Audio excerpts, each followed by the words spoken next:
Did my thing with it, nigga. I got 20/20 vision, still don't see a nigga ass. I'm pulling up 2023, I'm ready to leave a nigga ass. You wanna grab some plates? I feed a nigga ass. Bro, they got the broomstick, ready to sweep a nigga ass. Nigga talk my travel. My trap ain't never closed. Oh, and I'm leading the intro today. I keep beating up the bowl. Okay. I keep pulling out 2 racks. I just spent that in Leading the intro today. Okay, it's my job. That's like 5 shows. Pull up in the, how the fuck I'ma drive so? Smoking on that. Got my eyes low. You keep doing all that hating. Yo, I gon' die, bro. Jumped in the I-8. Jumped on I-4. Once he play, I send him. Hit the road with 20 bolts to trackers out the rental. My bitch hate when I be keyed off drugs. I need it for my mental. Take these bases, I go 30 ball, put Geo on my demo. Yeah, I'm a rap trapping, gay whipping, chicken flipping, and her cutting slab. Got mama mad from fucking up her kitchen. My left wrist so dumb it cost a ticket. My bitch bad on picky. She put so much coca up her nose. I say my under with me. Bitch, I'm rapping, trapping, selling lows. Go up the road and send them. We got buttons on back of every four. I got more hands than 10. Got buttons like the Navy. We wrist that fast. I throw them racks, then go ahead, bust it, baby. I'm in too deep. I love the creep. I'm happy when I'm faded. Maybe keep beating down my door. I thought that was the rating. You rappers can't even fuck with me, ain't doing no debating. If I shoot my shot, then I won't miss. They call me Jason Tatum. Yeah. Nigga talk my trap open. My trap ain't never closed. I'm a bully in the kitchen. I keep beating up the bowl. I keep pulling out 2 racks. I just spent that in the stove. I can make a 50 quick. That's like 5 shows. Pull up in them. How the fuck I'ma drive slow? Smoking on that. Got my eyes low. You keep doing all that hating. Yo, I gon' die broke. Jumped in the I-8. Jumped on I-4. Son.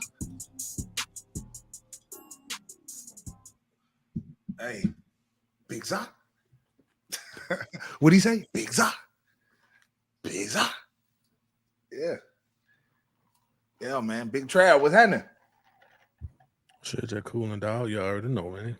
Just cooling. You want to play the theme music for a second, give people just a little bit more time to get in, maybe just about another 30 seconds before we start rambling, because, you know, that's how we do about this time. You know what I'm saying? So, yeah, we give people just a little bit more time to get in. Win. I don't know if you feel it, but we're going to win. I don't know if you can see it, but we're going to win. You got to understand we're going to win right now.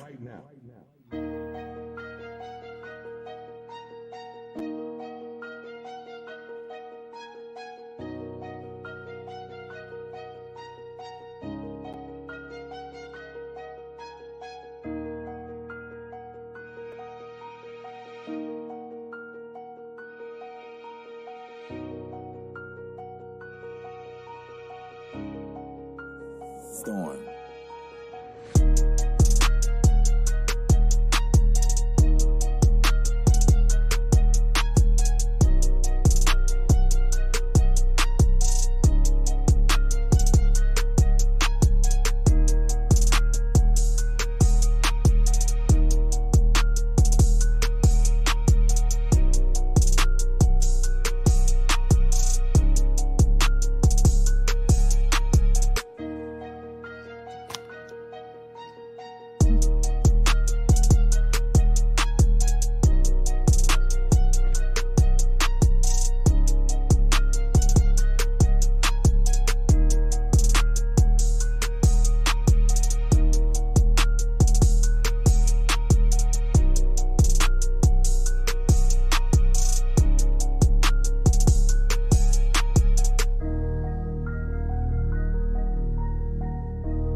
maybe I just need to drop a flow on that bitch one day, Trav, or something like that. You know what I'm saying? Like maybe that's what it is. Maybe that's what the people are expecting. You feel me? Something like that, man. Something on the flow side, something on that side. Deadbolt, nigga. Yeah, man. We up in this thing.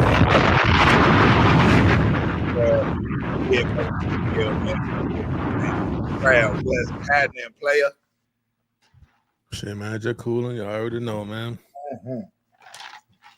It's a Monday night, and we here to make it feel right, make it feel good. That's what we gonna do. That's what we gonna do this evening, man. We gonna make it feel good, man. We gonna tell you all the hip hop news, everything affecting our culture, and all the fuckery around the galaxy. And I'm so happy that pollen season is almost over. Like, I don't know how much more of this I can take. Like, it be feeling like my eyes is like swole. Like, I be feeling like I be having to open my eyes, like, you know what I'm saying? Like all the way up. You know what I mean? Like it's just crazy. What make you think this shit almost over? I mean, but don't it end in May? Nigga, it end in May is April. It end, nigga. Nigga, it's May the 1st. May just started. I mean, it's April the 1st. This shit we ain't in the thick of it yet. Get a couple more weeks though. As fast as these months going by, I cannot keep up anymore. I can't April keep up. Flowers bring May showers, my nigga. So just, is that what it is? Is that what it is? Yeah, I mean, it's definitely, like I said, I mean, I could probably only take about a little bit more of this. I can't take a whole bunch more. It just ain't going. Be all in your mouth, all kind of shit. Put it in your mouth. That shit be everywhere, man. God damn. I can't even hold you, man. That shit just be all over your shit, bro. Like everywhere. But I'm managing to get through. And that's the good thing. You know, I'm making it through. But you know, other than that, you know, we got to get into some of this Atlanta news, man, before we start moving around. You know, shout out to my homeboy Usher, man. Shout out to the homie Usher, man. You know what I'm saying? Recognizing a business opportunity and deciding to roll with it. Usher is bringing 9 new locations of Dave's Hot Chicken to Metro Atlanta and says it's some of the best he's ever had. Trav, do you agree with that? I don't know. I never had Dave's Hot Chicken. What they serve? Where's this franchise located? Where this restaurant located? Dave's, I think Dave's is all over. I think Dave's is in Ohio. I think that's where he might have got it from. You know, because he owned half of the cab, so I think he could have potentially maybe got it from, you know, up top or whatever the case may be. That could have been something that he actually, you know what I'm saying, sparked a little interest. He wanted to bring it down. But shout out to Usher for recognizing the business opportunity when it comes to that. You know what I'm saying? I think it's going to be. I think black folks love chicken, so anything chicken related, I think blacks is going to go with. You know what I'm saying?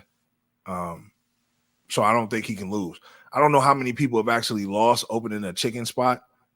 If the chicken ain't good, nigga, it ain't gonna work. Yeah, but which one you think? You know, like which one you think is bad? Do you think do you have any spots that serve chicken that you think might be bad? I've been to places that didn't have good chicken, but you know, my chicken preference is a little different now. Like shit, nigga, I ain't really eating fried chicken for real. No 10 pieces. The wings I usually get, I think them shits usually be baked. They might be fried from some places though. But you know, it ain't the same as fried chicken. Right. It definitely ain't the same. But yeah, I think anything with chicken, man, homie gonna win, man. So shout out Usher, man, for seizing the opportunity. It's one in Ohio, but these shits all over LA. I mean California like a motherfucker. Yeah, well, that's why I said it had to be somewhere, you know, somewhere he frequent. I was trying to see if they had one in Vegas because obviously that's where he's been, you know what I'm saying, for you know, for an extended period of time. Right, being out in Vegas doing them shows, he might have ran into a situation like, yo, I like this. Let me bring this back to Atlanta.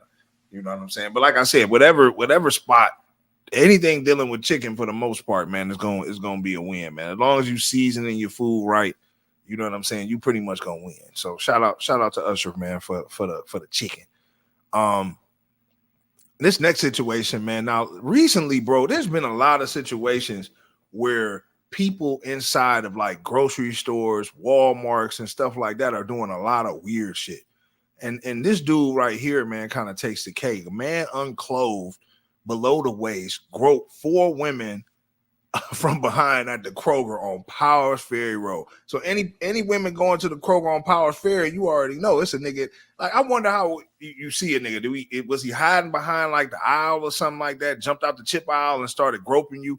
Like, I want to know what he actually went. I want to know what he actually went and did. You know what I'm saying? Like, I want to know how he got behind you like that. And then he did 4 women.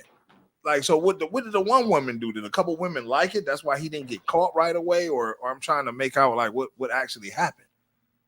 Yeah, that's weird, man. Like, how you get 4 women? 4. Like, you know, that means somebody had to like it. Somebody had to like it. Clothes below the waist. So this nigga just had this shit out. That nigga was letting this shit air out. And that's why I'm saying. So how do you grope 4 women and not get caught at least with the first 2? How did you make it to 3 and 4? That's what I want to know. That's the crazy part. How you making it between 3 and 4? That shit wild, man. You know what I'm saying? Like, come on, man. 3 and 4? Niggas. Like, yeah. You can't get like if you hide behind, like, okay, you groped the one woman supposed to yell. She supposed to scream or some shit. Yeah, she supposed to say something. Yeah, once she scream and let everybody else know, then it's supposed to be, you know, security come or whatever. I like the fact that this nigga made it to the 4th person. We need to look at Kroger's security. That nigga need to be fired. Like, what the fuck was that nigga doing where he couldn't get to the scene? One girl get groped. What the hell you was doing? Unless you was in on the groping. What the hell what you doing? You in on the grope? Kroger security is usually standing at the front door, by the doors, by the entrance. Or they be up in that, you know, little booth watching the little security thing. So once they seen dude hiding and doing all that type of shit, trying to attack people, why didn't they jump out? Maybe they didn't want to get groped. Nigga probably wasn't hiding though. That's not a small Kroger. I can see he can easily walk in that motherfucker and grope 4-5 chicks, my nigga, and walk out that bitch. Shit. That nigga, hey, homie just wanted to go to jail though. Like, I think that's what it was. I mean, like, when you do stupid stuff like this, it makes me feel like, yo, man, you want to go to jail. Like, makes no sense for you to do something like this. Like, okay, why, you know, like, I don't understand that. So maybe you want to go to jail. Maybe that's it. Maybe that's the whole, you know what I'm saying? Dude just was looking for a hot in 3 meals, you know, just trying to get a cot in 3 joints, man. Because you had to know what was going on, like that you was gonna go to jail, especially out in Powers Ferry, my nigga. Like, what you thought was about to happen? Nigga was off the meds, man.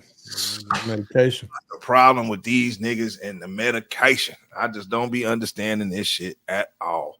But yeah, hopefully they put homie in some type of psych ward or some shit like that. You go in front of the judge and you like get, you know, you got 4 attempts of groping and shit like that. Fucking Kroger. Like, do you send that nigga to jail or do you put him in a mental institution? That's the question I got in this case. Like, where are you putting the homie at? Like, you know what I'm saying? Is you put him in a mental ward or is you put him in jail? I want to know. It got to be one. You got to pick one. Goddamn it. I think he need to go to a mental ward. Any motherfucker that's humping on 4 people, that nigga needs mental help. You know what I'm saying? That nigga needs some mental help.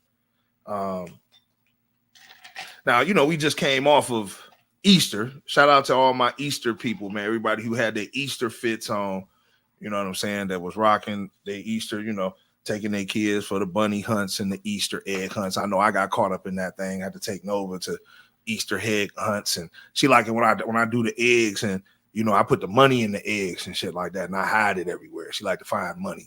I see she's on the paper already. You know what I'm saying? She on the paper already. But you know, some of this stuff, man, is obviously, and to point out what our president is trying to do, like, you're trying to associate Easter with declaring Easter Sunday as Transgender Day of Visibility. This thing right here, man, is getting out of control. Again, for the maybe 100th time that we've discussed this live on the show, we have nothing against what you guys are doing. It's that you trying to incorporate it in all our daily values, and like we have to give recognition to you guys. I don't feel like that's appropriate. I shouldn't have to, nor should my kid have to acknowledge that. And you shouldn't associate the bunny with some milk and honey, if you know what I'm saying. Like it shouldn't be a no association. Why does some weird, I ain't gonna say weird, whatever, it's what you like, but why does that have to be associated with something that's supposed to be pure? Is the question I have. I don't think it is. What do you think? Well, Joe Biden is declaring March 31st the International Transgender Day of Visibility. Easter is going to be a whole nother day next year, my nigga. This holiday is on March 31st. So it ain't Easter. It's the 31st. He said it on Easter is bad enough. And the fact is too close. You know, for those who, you know, celebrated for more than just So I didn't mean to cut you off, but this has been occurring since 2009. I don't know what made him come out and say something today, but this ain't nothing new. Yeah, it's an annual event that's been occurring since March 31st, 2009, dedicated to celebrating TG people and raising whatever the fuck awareness that you may need. Oh, so Joe Biden just wanted to remix it. I don't know what the hell Joe doing. Joe got dementia.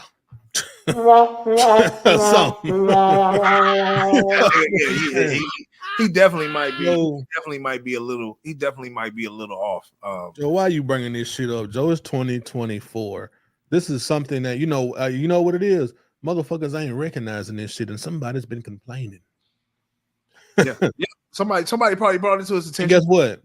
You know what year it is? It's election year, so he's doing whatever he can do to try to get himself back in that seat.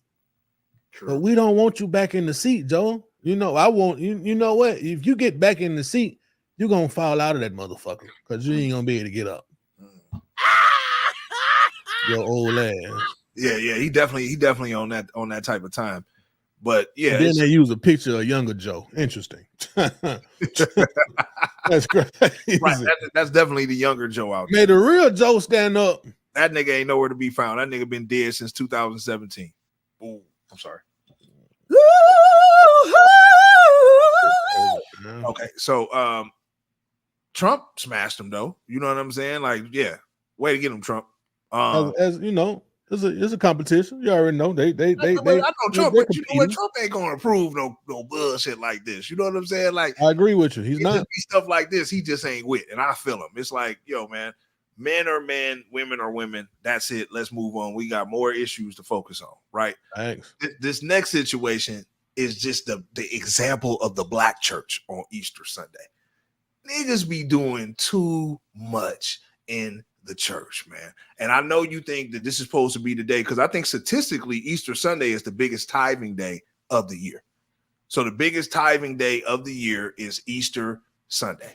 So this right here, it just goes to show how the pastor gotta remix it. You feel what I'm saying? Pastor gotta remix it a little bit, you know. So let's show what the pastor had to do.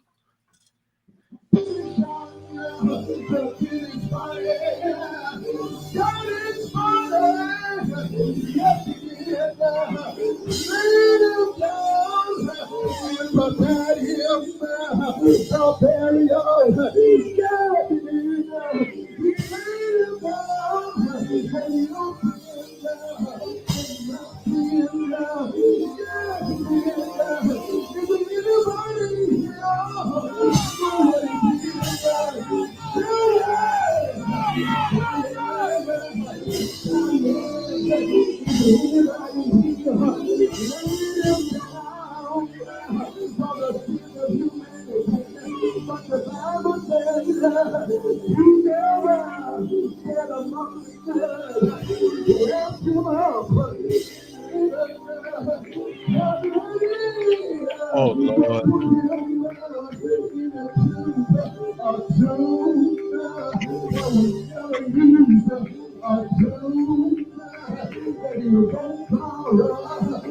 They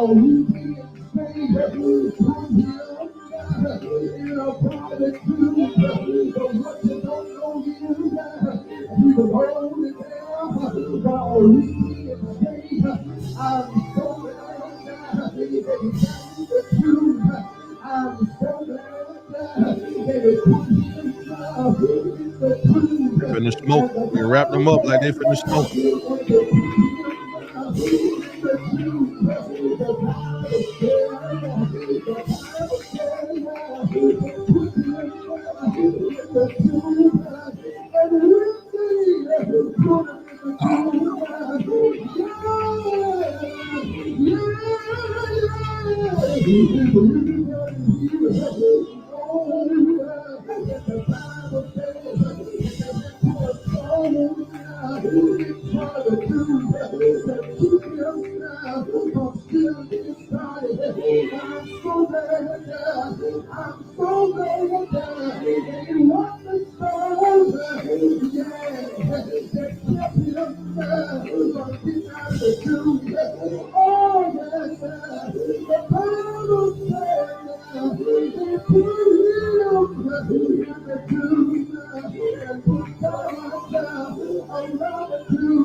Hey, I'm gonna tell you, like, all it what you want. What did I just watch, man? The pastors. Oh my God! I mean, think about it. Like I told you, statistically, the tithing. I mean, Easter Sunday is the highest tithing day. So every pastor is putting out. You know this, Trav. Even I know we not frequent churchgoers, but they pull out their best Sunday suit. They got their best speech ready. Everything is. This is like their Super Bowl. Easter Sunday is the Christian church Super Bowl. So I think he, shit.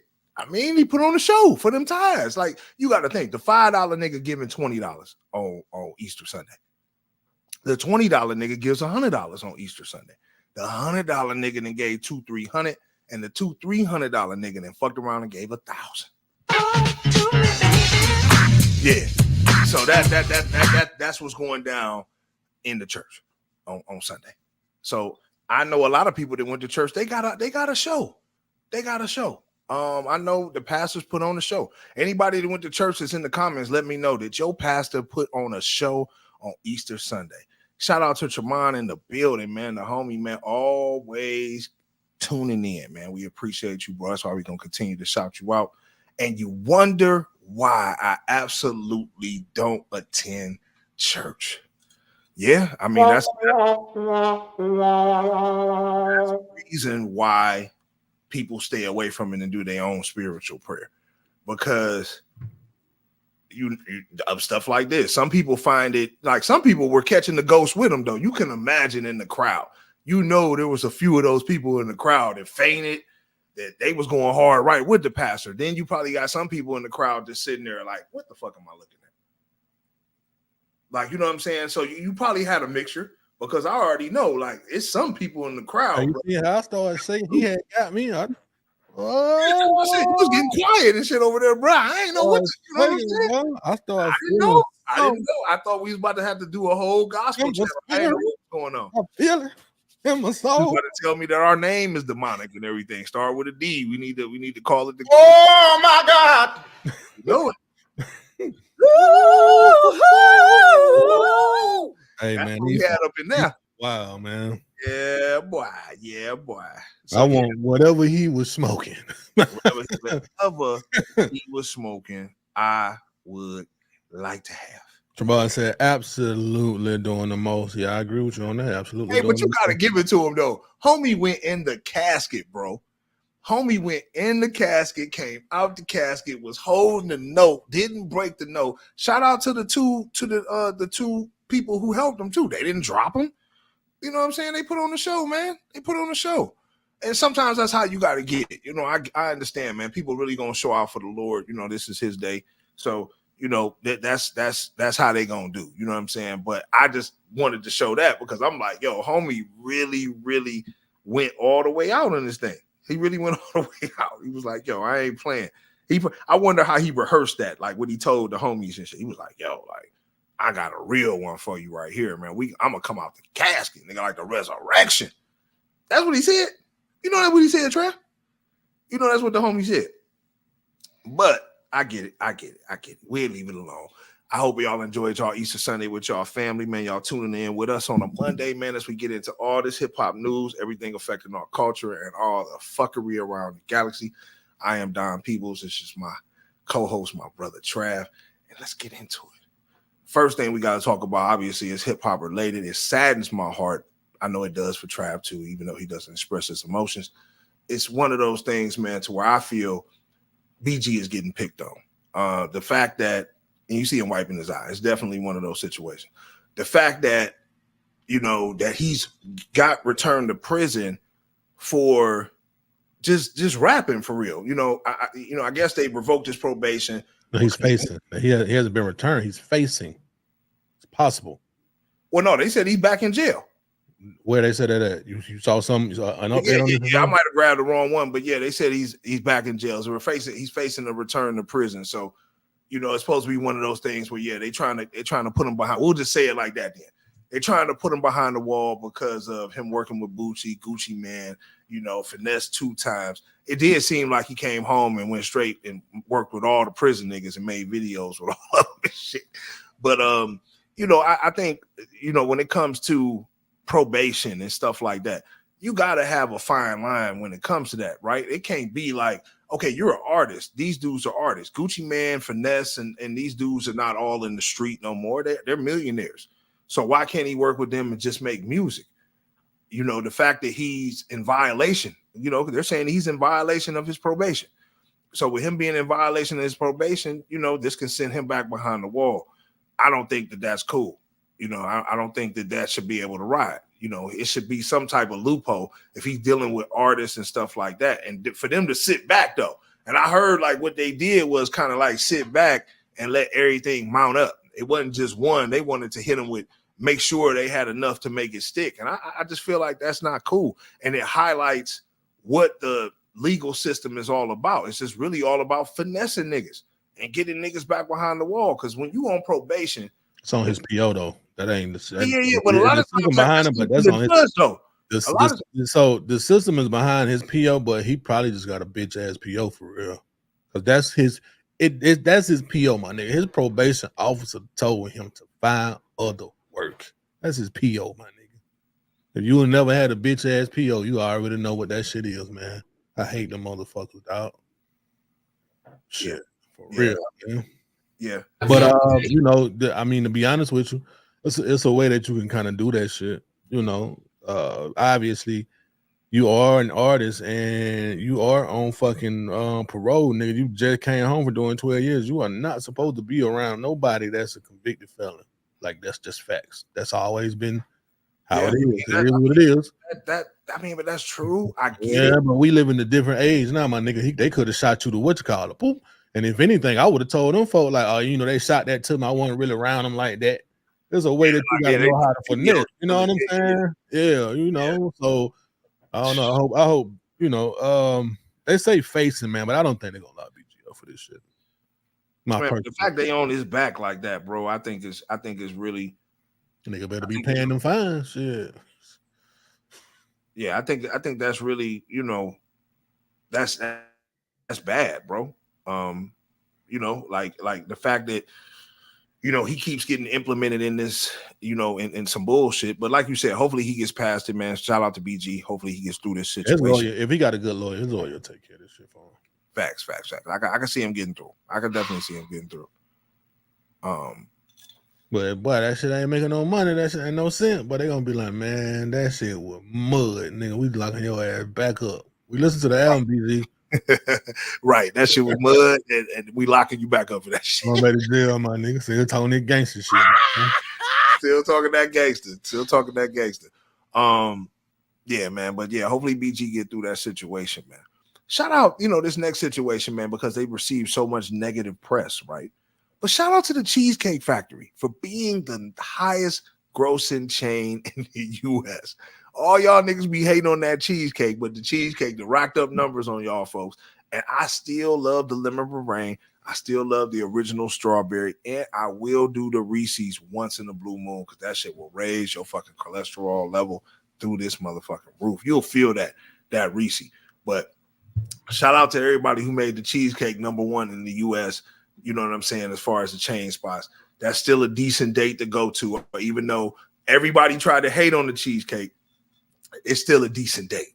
You take a motherfucker to the cheesecake, you spending $200 easy. You know what I'm saying? With drinks, you know what I'm saying? A meal, and if you're getting a cheesecake, I usually get one to go too. I can't even hold you because I don't go there like that. But yeah, like that, I don't know if anybody hates the cheesecake. I love the motherfucking cheesecake. Like I when cheesecake was getting all this slander, I definitely stuck up for the fucking cheesecake. Yeah, I stuck up for the fucking cheesecake. Y'all tripping. Cheesecake is always gonna be a decent one, and that's why they stay winning. You feel what I'm saying? So shout out to the motherfucking cheesecake. You know what I'm saying? Trav, you got anything you want to say about cheesecake? Because you put me on full screen like I was like I ain't only a client, I'm the player president in this motherfucker. Yeah, my nigga. Stand on the motherfucking cheesecake. You gonna be on full screen all day, but I ain't got no problem with Cheesecake Factory. And guess what? I don't know no woman that do. For real. It's just somebody. It's just how some women just go with a trend for no fucking reason. Then 2 months later, you in the Cheesecake Factory, and then later on, goddamn it, you in the corner somewhere, I'm killing in your tonsils. It's in the crib. You know what I'm saying? Slapping the shit out of you. Real. Something like that. About the goddamn you know what time it was. Yeah, I know you feel what I'm saying, my nigga. Yeah. Now, listen. Somebody off air was like, yo, I noticed that you hit the Humpty when Trav get to talking crazy. Man, so you had 3 Humpties the last show. Now, will you break your 3 Humpty record? I might, man. You know what I'm saying? Like, got one right now. I don't give it all the time, but it's like when you really start talking in your bag, I throw the Humpty out there. So yeah, man. You at one. We gonna see. Hey, man, some people be it be the ladies, man. Ladies, y'all be man, y'all a trip, man. No Cheesecake Factory. Okay, I took you to the Cheesecake Factory. Then got you oil and got you some cheesecake to go. Now I'm eating your cake. Oh, you got 2 on the same one. In your cake, man. Shut up. It is what it is, man. Yo, you done got 2 on the same fucking topic. You going for a record today? Man, you going for a fucking record? I ain't even even got no drink in me. Wait till that's what I'm saying. You call it a 2-pack. You ain't get that in a minute. Hey, you know what? I just somebody said I need to send this shit to you, man. We might need to talk about this shit. A person it's like some clip where a man said it's some lame ass nigga was saying that men aren't masculine if they don't pay for everything. And it's like, nigga, get the fuck out of here, nigga. You know what I'm saying? And women, you know how women eat that shit up, bro. But I left in the comments, man, looking, you know how you get motherfuckers to being quiet and shit. Ladies, y'all need to stop. Because guess what? Y'all be loving the nigga that be quoting lyrics from the Wizard, Future. Chicken wings and fries. We don't go on dates. He busting your back up. He ain't paying for nothing. The nigga ain't even taking your trash out when he come over, and your smoking CO2 alarm is still beeping right now to this day. But the nigga just told you a new one though. Took you to pound. 3? Okay, man, you can't get 3. Oh, you can't get motherfucking 3 on. You can't make this shit up, my nigga. Come on, we gotta move on now, nigga, because I can't let you get the motherfucking record off one motherfucking time. I gotta I sabotage. just seen what you call it here too. I got you. I thought I just seen that motherfucker. Oh yeah, I did. What we got? This nigga here. Oh shit! Hold on, that shit ain't showing. My internet connection and went down. Oh, there you go. That bitch slowed up. I'll be motherfucking sure. Now, obviously, man, the Diddy saga continues. You know, we definitely got some things to talk about with this Diddy situation. But I'll be sure, obviously, has a documentary or whatever coming out. You know, he speaks on, you know, alluding to Diddy regarding his coma, basically saying that, hey, Diddy might have something to do with it. Diddy got something to do with everything now. No Diddy. He got something to do with everything now. He also speaks on his son Quincy. You know, let's see what's going on. What do you got to say about this? It's full screen. Producing the LB Short life story.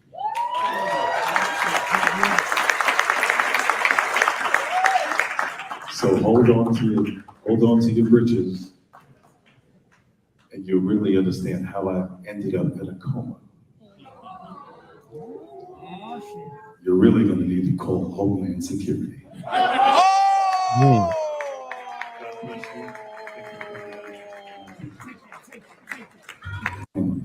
safe with Diddy. Like, what's going on? Well, I don't speak about another man's endeavors. I do care about my son. So the Post, I just spoke to him, actually, just hung up the phone with him. He's actually filming. I'm so proud of him. He's doing so much amazing stuff. So, of course, the metaphor is very simple. My door is always open. It's a safe zone for my child, my grown man, no longer a child, but it's the same thing. And all the kids. Listen, this entire situation is very unfortunate. There's no good outcome. There's no good with any of this. So I just want to make sure we keep the young people in prayer, keep them uplifted. This is a very difficult time. You don't want to see anyone go through anything, but people have to handle what they have to handle, whatever situations they get themselves into. Of course. I mean, so did your son come home? I mean, how are you two? I mean, did he come home? Quincy That's safe. is wonderful. Albert is wonderful. Devin is wonderful. I'm a happy grandfather. I'm truly in an amazing place. It's unfortunate that social media got their panties in an uproar for telling my son that I love you. I send him a text like that every day. Mm-hmm. Just follow his new platform and you'll understand why. I mean, I want to know, do you think it's fair that all the kids are, getting so much hate on the internet? I mean, we've seen it a lot. I mean, just because of what Diddy's accused of. Do you think that that's fair? I mean, I don't really pay attention to a lot of the social media. Obviously, pop culture is what it is. And I just want everybody to keep in mind that these are young people who have futures. And we want to make sure we uplift them the best that we can and keep them safe from all hurt, harm, and danger. And that's in my daily prayer at 5 a.m. every morning, prayer and meditation. Please keep all of the young people safe from hurt, harm, danger, or anything else that's going on. And, we're going to keep is wonderful, keep everybody in prayer. Of course. I mean, do you think that, I guess I want to know, I mean, would it be better for you if, your son was more with you rather than, kind of hanging out a little bit? Well, you know what I think people don't realize is that my son is 32 years old. Mm-hmm. He's a grown man. They're still kind of stuck that he's a teenager. He's a grown man and he makes his own decisions. And he's actually really good at making decisions. I'm just glad that he wasn't there when all of the hoopla jumped off. I happened to be on an airplane and seeing some of the news, and just the entire situation is unfortunate. I don't speak about another man's business. All I know is that I'm working on the life story as we speak. And the way I got to be in a coma, stay tuned. Keep it. What up, nigga? Well, I think he said, I think he said a lot without saying it. What I personally think is maybe Diddy has something to do with it. Now, ride with me on this one. Kim Porter was with I'll Be Sure first, right? Now, obviously, all of a sudden, I'll Be Sure has a nervous breakdown, goes into like a coma or some bullshit. And on the other side of that, Diddy's been raising his son, quote unquote, as his own. which is kind of weird because dude is old enough for Diddy to have relations with. You feel what I'm saying? And it just seems like there's been some weird shit going on between Diddy and Quincy because, you know, you willingly trying to take care of another man's child where I'll be sure is perfectly able. Now, it's one thing if it's like a Bun B Pimp C situation where Pimp C dead and, you know, you coming in and you taking care of his kid or whatever the case may be. But if it's a situation where the man is still alive and, you know, you kind of like, oh yeah, this is my son and stuff. I don't know. And he's perfectly willing, willing and able. I'll be sure is to me a star. Like I don't, one of the best R&B artists of my era. Like, you feel what I'm saying? So what do you do when you have a mother that isn't going to force her child to go with his daddy? No matter what the fuck happens, and the nigga she with, matter of fact, not even with, just her other baby daddy, he makes enough money to make everybody fucking happy. Should he make Albie Shore happy too? Should Diddy have cut a check? But like, man, since I take care of your son, I'm gonna take care of you too, man. I got so much money. Man, I mean, I get what you're saying, and yeah, that's noble, but at the same time, now that we're finding out a lot of things about Diddy and his lifestyle and stuff, I don't know. Was Quincy compromised? You know what I'm saying? What Tremont said. Tremont said he divided Quincy from his father with lifestyle. Yep, money. Facts. It seems his son doesn't want anything to do with Al.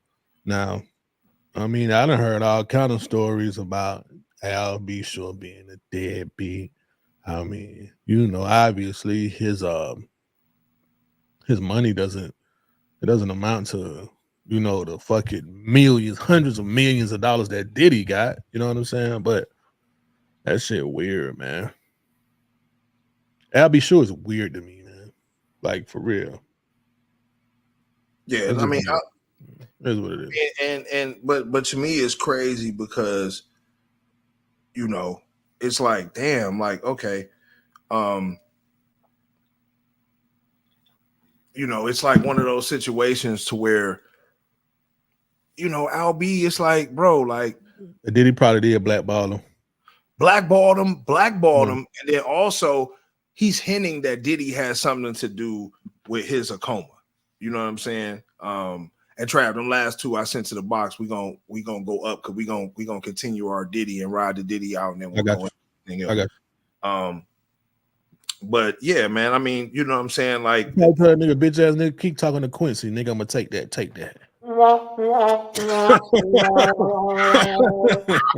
Right. Some of that. You know what I'm saying? Like, nigga, this my son now, nigga. Shit, you ain't been around, nigga. You don't make the money I make. You can't take care of this boy. You know what I'm saying? Because the nigga is, because Quincy is now used to a whole new lifestyle. He's not used to anything. Whatever his father can do for him, some people he can't. It would not amount, bro. Now they can have a relationship, obviously, because that's his father. But then what? What'll be so odd? The nigga Al B. Shore asking his son for money. Yeah, I mean that's true, man. But Diddy like the way he's probably done that. He's probably done that. I'm telling you, he's probably told his son, man, ask the nigga for a little something, man, shoot it to me. I'm telling you. Yeah, Al B. Shore don't have nothing. He ain't up, bro. That nigga had one album, right? And he fell to the fucking wayside, my nigga. You know who took Al B. Shore out? Christopher fucking Williams. No. I'm gonna tell you, yeah. But I'm gonna tell you though, Al B. Shore still, when you go back, you can't have a classical R&B playlist without Al B. Shore. See, I got one. I'm sorry. No. Day and night, and Killing Me Softly. Listen, and hey. I'll play Al B while we on the line. I got the tooth hooked up to the Trackmaster, so I will play some Al B. Shore just to remind the viewers and remind you who this man is. I'm gonna turn that shit down, my nigga. Don't do that. Don't play no Al B. Shore on here, bro. I think so. Don't play no Al B. Shore on this motherfucker. Oh shit, Deadbolt, nigga. Yeah, man, I ain't gonna do that. I ain't saying he ain't have a couple of hits, but nigga, when the last time I heard something from Al B. Shore, it was in the 80s, my nigga, when I was a child. Okay. And you can agree with me on that. It wasn't. It was them two. It was their one album, and it was nothing else, bro. It's like he ain't even. We don't even know if he put in any effort, cause he kind of shot to a little superstardom, and then we don't know what happened to Al. Christopher Williams, nigga. Don't wake me, I'm dreaming. That shit right there happened to Al B. Shore and New Jack City. Then you ain't hear nothing from now on them light skinned niggas. Right.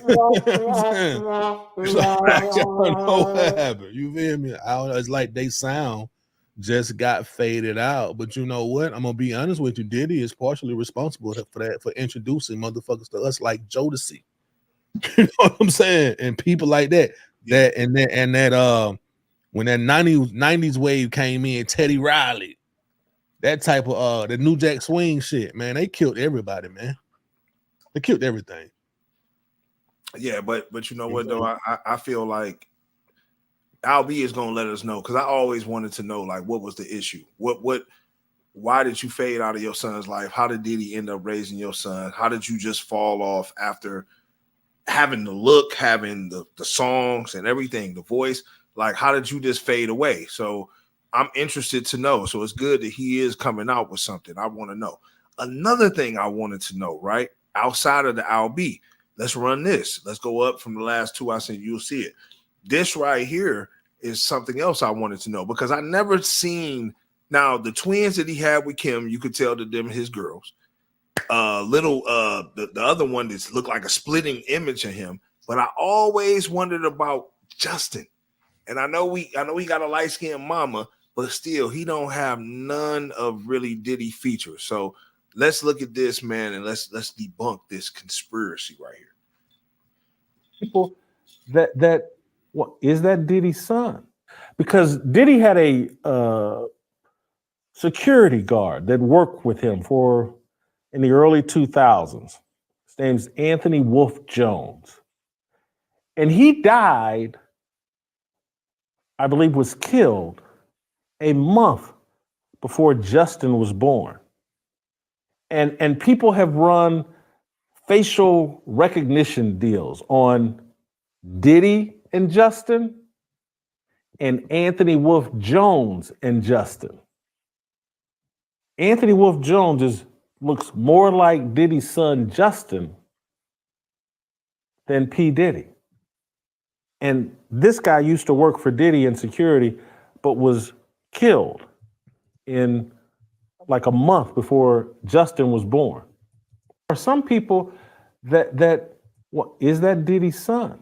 Because Diddy had a security guard that worked with him in the early 2000s. Go ahead, Al. So this situation, I think with Wolf, it makes sense though, because remember Wolf got caught up in that BMF situation, back in the day. That's the nigga allegedly that Meech killed. You feel what I'm saying? So could it be that he took care of Wolf's son as his own? This is the same situation I felt with Romeo and the nigga P Miller, the nigga Master P. Because Master P brother passed away. And his brother looked just like Romeo. And Romeo really don't, you know what I'm saying? He looked just like his, but I think in both of those situations, I think this is a situation where Diddy is taking care of Wolf's, son as his own. Possible. It's possible, man. He looked just like, man, he looked just like homie, cuz. He looked just like homie. He looked just like homie. You know what I'm saying? Like, and it makes sense though, because Wolf was his nigga. That was his bodyguard. Like he said, that was the nigga that protected him in the early 2000s and in 90s. That was his man. Look at this nigga and look at Wolf. Like, what would you be honest, man? Like real shit, dude. Would you feel if you put, they just did it for us. Like, what do you feel? Who he look more like? Man, 34. What the hell that was? That was a picture of Diddy at 34. Oh, Diddy at 34. Yeah. He looked more like dude to me, But he favored Diddy and the eyebrows and shit. I mean, you know, it ain't. So let's run it one more time. Let's look at it one more time. Still playing though, bro. Still playing. But he favored old boy though. That's a fact. And with the skin color though, all other Diddy's babies is dark skin, nigga. Tremont said, I wonder if Diddy ever got a DNA test. Yeah, I was just reading some shit that said that his baby mother had a DNA test got done, and that's how she was able to get more money, more child support money out of Diddy. But, you know, I don't know if that's facts or not, but you can probably look that up because she did hit that nigga like one. It's almost like once whatever she did, DNA test or whatever, she ran it up on his ass. Facts. So you know, ain't no telling. But I wouldn't even, nigga. I wouldn't. Why even, wouldn't you take care of your nigga's child though? You can't hate Diddy for that. Got killed before you was born. Like this nigga got killed before he was born. So why wouldn't you take care of your nigga child like he your own? Period. Why wouldn't you? Well, I don't see any problem with that. Me either. But you know, I'm just saying, you saying that he's your son, and you're not saying that, you know, or you know, does he even know? You think Diddy put like this? If that is Wolf's son, do you think Diddy had that conversation with him? I don't know. Maybe. It's like right there, they look alike right there to me. Down there, just like Diddy and boy, they look alike right there to me. Fucking eyebrows and shit. Mm-hmm. Hey, Tremont, I need you to weigh in on this, man. You know you in on the comments. Do this nigga look like Diddy or do he look like Wolf? I need to know, man. What the mama look like? Do you know? The mom, that's the light skinned chick. In the Biggie. No, hold on. That's the one in the one in the no whoa. That's the one in the I'm gonna find her. In Notorious Big first video. It was all a dream. The light skinned one that had the blonde hair and shit that was in the video and shit like that. Yeah, that's supposedly the baby mama. You know what I'm saying? I'll find a picture in a minute. That nigga looked just like homie in this picture though, man. He looked just like homie. You can't say, look, did he look? I mean, now don't get it twisted. I got a light-skinned daughter, so I know motherfuckers might say, but she looked just like me in the face. This nigga don't. Bro. She don't. Nobody don't look like you in the face. Okay. This nigga. I just looked at her nigga just a few minutes ago. What you mean? She was just standing next to you. Y'all do favor though. You know what I'm saying? This nigga don't look like this nigga.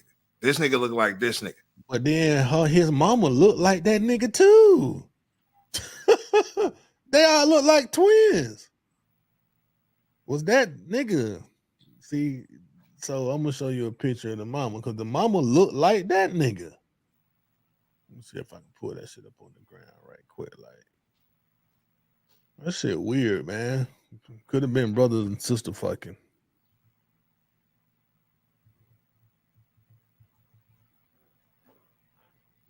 Oh, we got a motherfucking real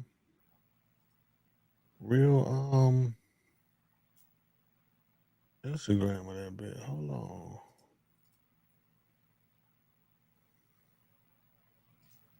That's her right there. I mean, that's what she looked like the dude. Shit. She you know what I'm saying? You gotta. But I'm just saying. I'm just saying. She favored the Wolf nigga. She looked like Wolf's sister, nigga. I mean, man, she got plastic surgery. I mean, but she still looks like herself though. She don't look different. Her cheeks she just got a fucking. Man, that's Wolf child, man. Stop trying to justify that shit. That's Wolf. That's Wolf child. I said I don't know, bro. Like I can't justify anything, my nigga. You know what I'm saying? That's Wolf child. All right, go. I mean, make sure you talk to Diddy about that. Is that Wolf right there? No. Wolf you know the name Wolf. That nigga dead, nigga. Okay. Yeah. What is that? That damn show look like Wolf right there. They look just like that nigga, my boy. This nigga be playing, bro. That look just like that nigga. That nigga be playing. That nigga said that nigga like Wolf. You know, it ain't no telling though. You know what I'm saying? But if that was the case, shit, you know, I commend Diddy for that. Nothing wrong with it. But yeah, for sure. But this also is crazy though. What Diddy been on though? Like, so now everybody, like I said, want to stick to the bandwagon. You hear what Blueface Mama is saying about him trying to, and I can see them trying to recruit the Krishan Rock chick. I can see that. I can see that. I can see that. I can see that being a recruitment. I think we got some video. Let's run the video. Tremont said he absolutely looks like Wolf. Exactly. That's what I'm saying. He absolutely looks like Wolf. Facts. All right. Yeah. Black people look alike, nigga. Diddy beat her up for cheating. I mean, you know, can you blame him? Like, for real, shit. He might not have cheated though. Like for real, to be honest with you, though, how we know that wasn't Wolf chick? How we know that wasn't Wolf chick? I ain't never see Diddy with her. Like, yeah, just like, all you never that shit. That nigga, like that shit so old, nigga. Shit, that shit was 30. So it was like 30 years ago, wasn't it? Let's play this video though. We got the little video of Blueface Mama basically saying Diddy and Young Miami. She's saying Diddy and Young Miami. See, that's what I'm saying. When Young Miami got a part of Diddy's squad, that was a strategic play for Diddy. Diddy paying 500 bands for her to recruit these young, you know what I'm saying? Recruit Krishan. That's what Diddy and what's the girl Carisha was trying to recruit Rock. Remember that when they was heavily trying to get Rock to hang out with them? I think they was trying to recruit her. She got a lot going on. We're gonna talk about it on this podcast. And we're gonna get to the nitty-gritty of all the gritty of the nitty. Because it's necessary. I think them was trying to recruit her.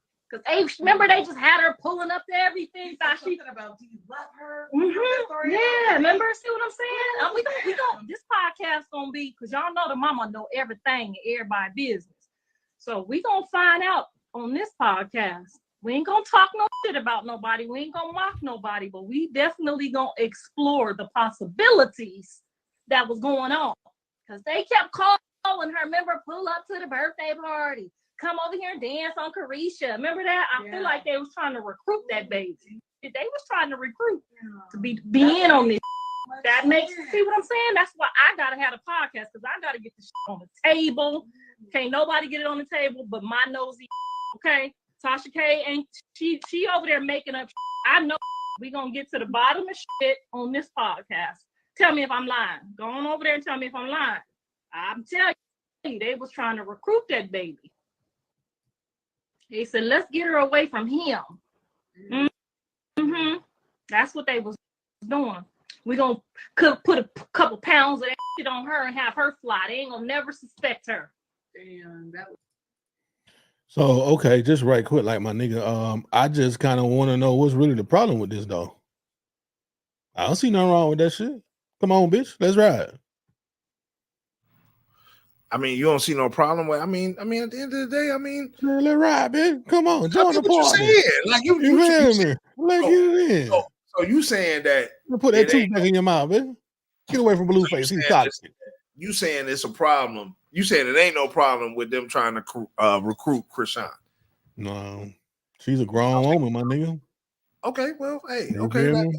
Yeah. I see it. Yeah, she's a grown ass woman. She can make her own decisions, my nigga. But like I said, everybody's trying to attach to the Diddy situation. I think as the weeks go on, we'll always have more things. Because I think now the floodgates have been open for people to talk. This nigga got 30 years worth of dirt.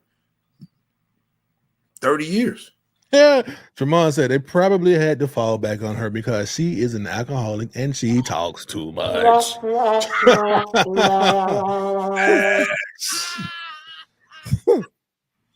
Facts. I definitely agree with that. She definitely run her mouth a little bit. She definitely run her mouth a little bit too much, for sure. But you know, the next nigga though, bro, who this right here, bro. Now I want to know, man, like for me, this would affect me. I'm gonna go ahead and put it out there.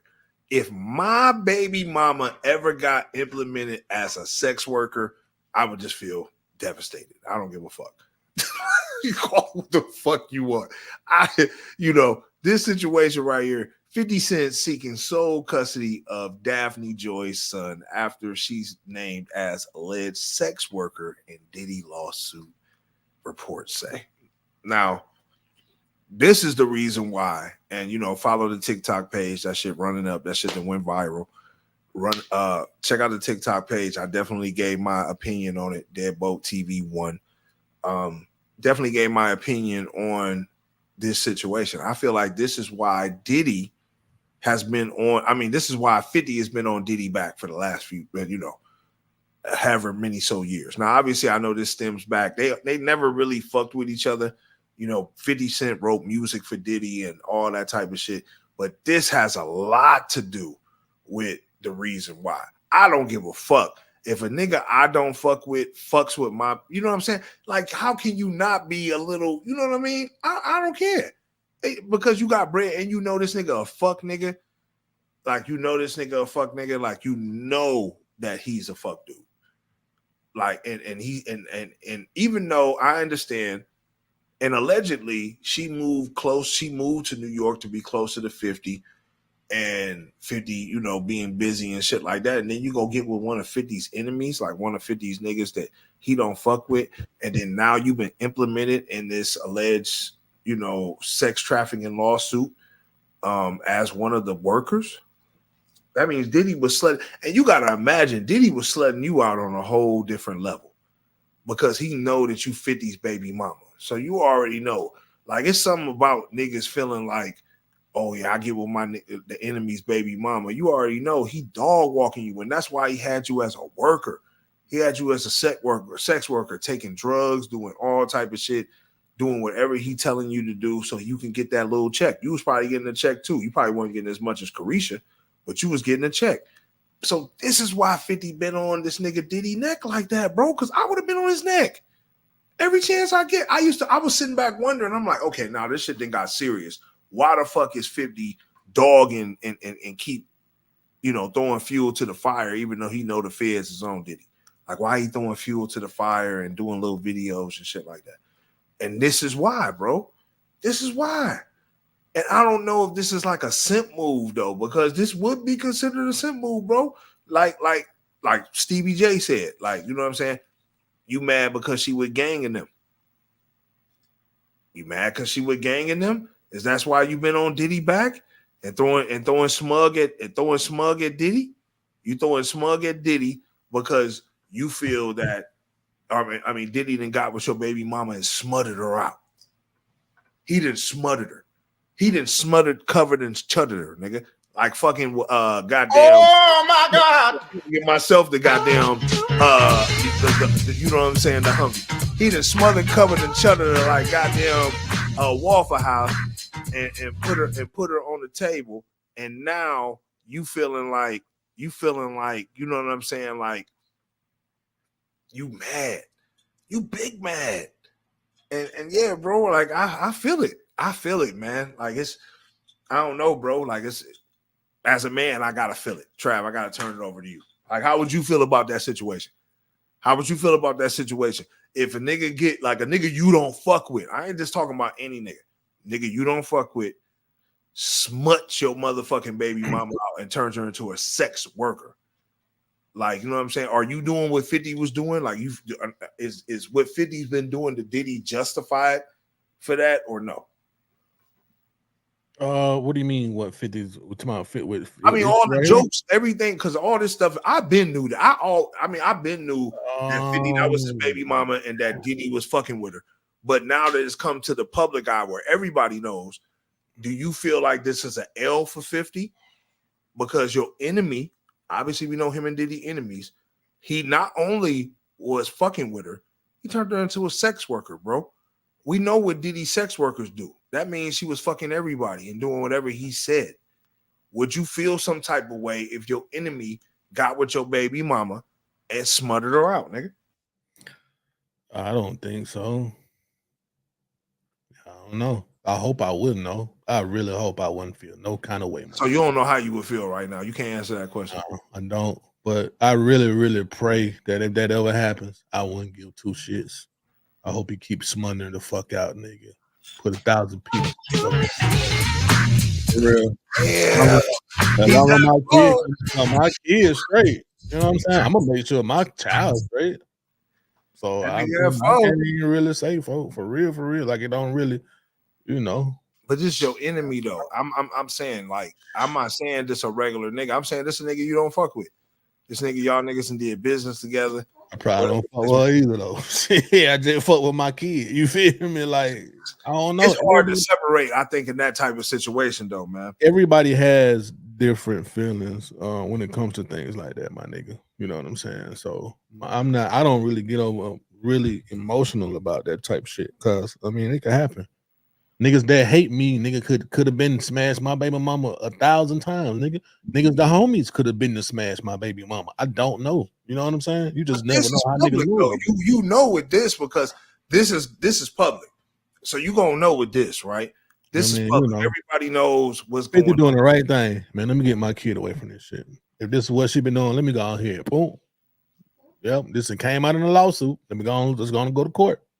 She's a whore. She's been a whore. She's a sex worker, or whatever it is. 50 will probably win the case. Yeah, I mean, I think it's definitely one of those situations. I mean, she's definitely been outed, but I think knowing 50, right, knowing who he is as a person. Jocelyn said, "What she walk into?" Shamon said, "It's not an L." I agree. It ain't really no L, but it definitely fucked with his ego. No different than he took Ross BM out. He took Ross. He did take Rick Ross baby mama out. Exactly. You know that gotta fuck with your ego, man. You a millionaire. Like you can't say. I can say for me though, bro.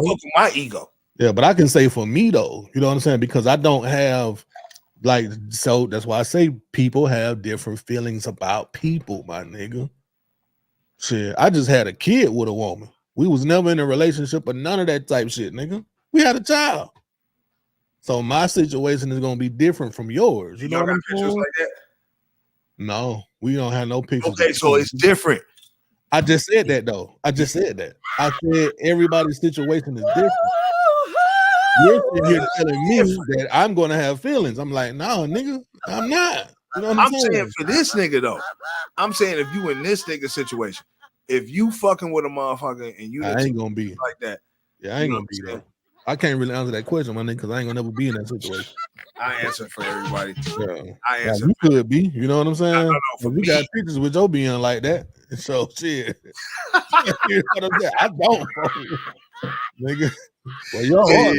Well, nigga gonna hurt. Motherfuckers find out like that.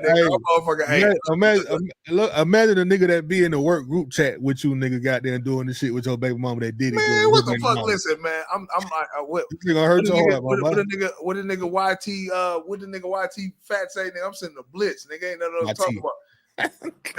I'm sitting YB fast, whatever the fuck. I'm sitting a blitz, nigga. What the fuck? Hey. Ain't nothing else to talk about. Like, yeah. Nigga in the work group chat. I see what 50 talking about though. But now I understand. I understand. Now I do understand where 50 coming from. Let me get the kid up out of that, man. I don't know what's going on with this bitch. You feel me? And that's what I'm saying. I can see why now I connect the two. I see why he been on Diddy's throat like that. And like I said, do I personally feel like that make him look like a simp? Yeah, it do, because you is mad that they were ganging them. You mad that she with ganging them? You know what I'm saying? Like, yeah, like that's why you big mad. For 50, I know that's why you big mad, because 50 is that type of nigga. Like going into the mind of 50 Cent upset about that shit. So, but I feel him for wanting to get sole custody of his kids. But the next situation, man, as we move off to Diddy, we'll obviously revisit some more Diddy next week because we'll probably have some more updated shit with everything.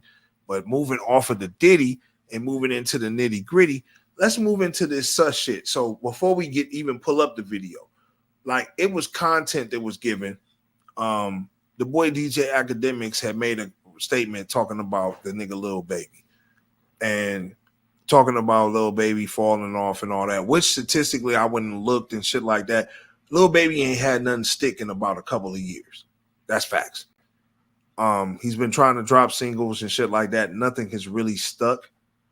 And it seems like the reason why he alluded to, and I think I agree, like thinking about why this nigga fell off, I would have to agree it was the sandwich pick between Mark Rubin and the nigga Kyle Kuzma.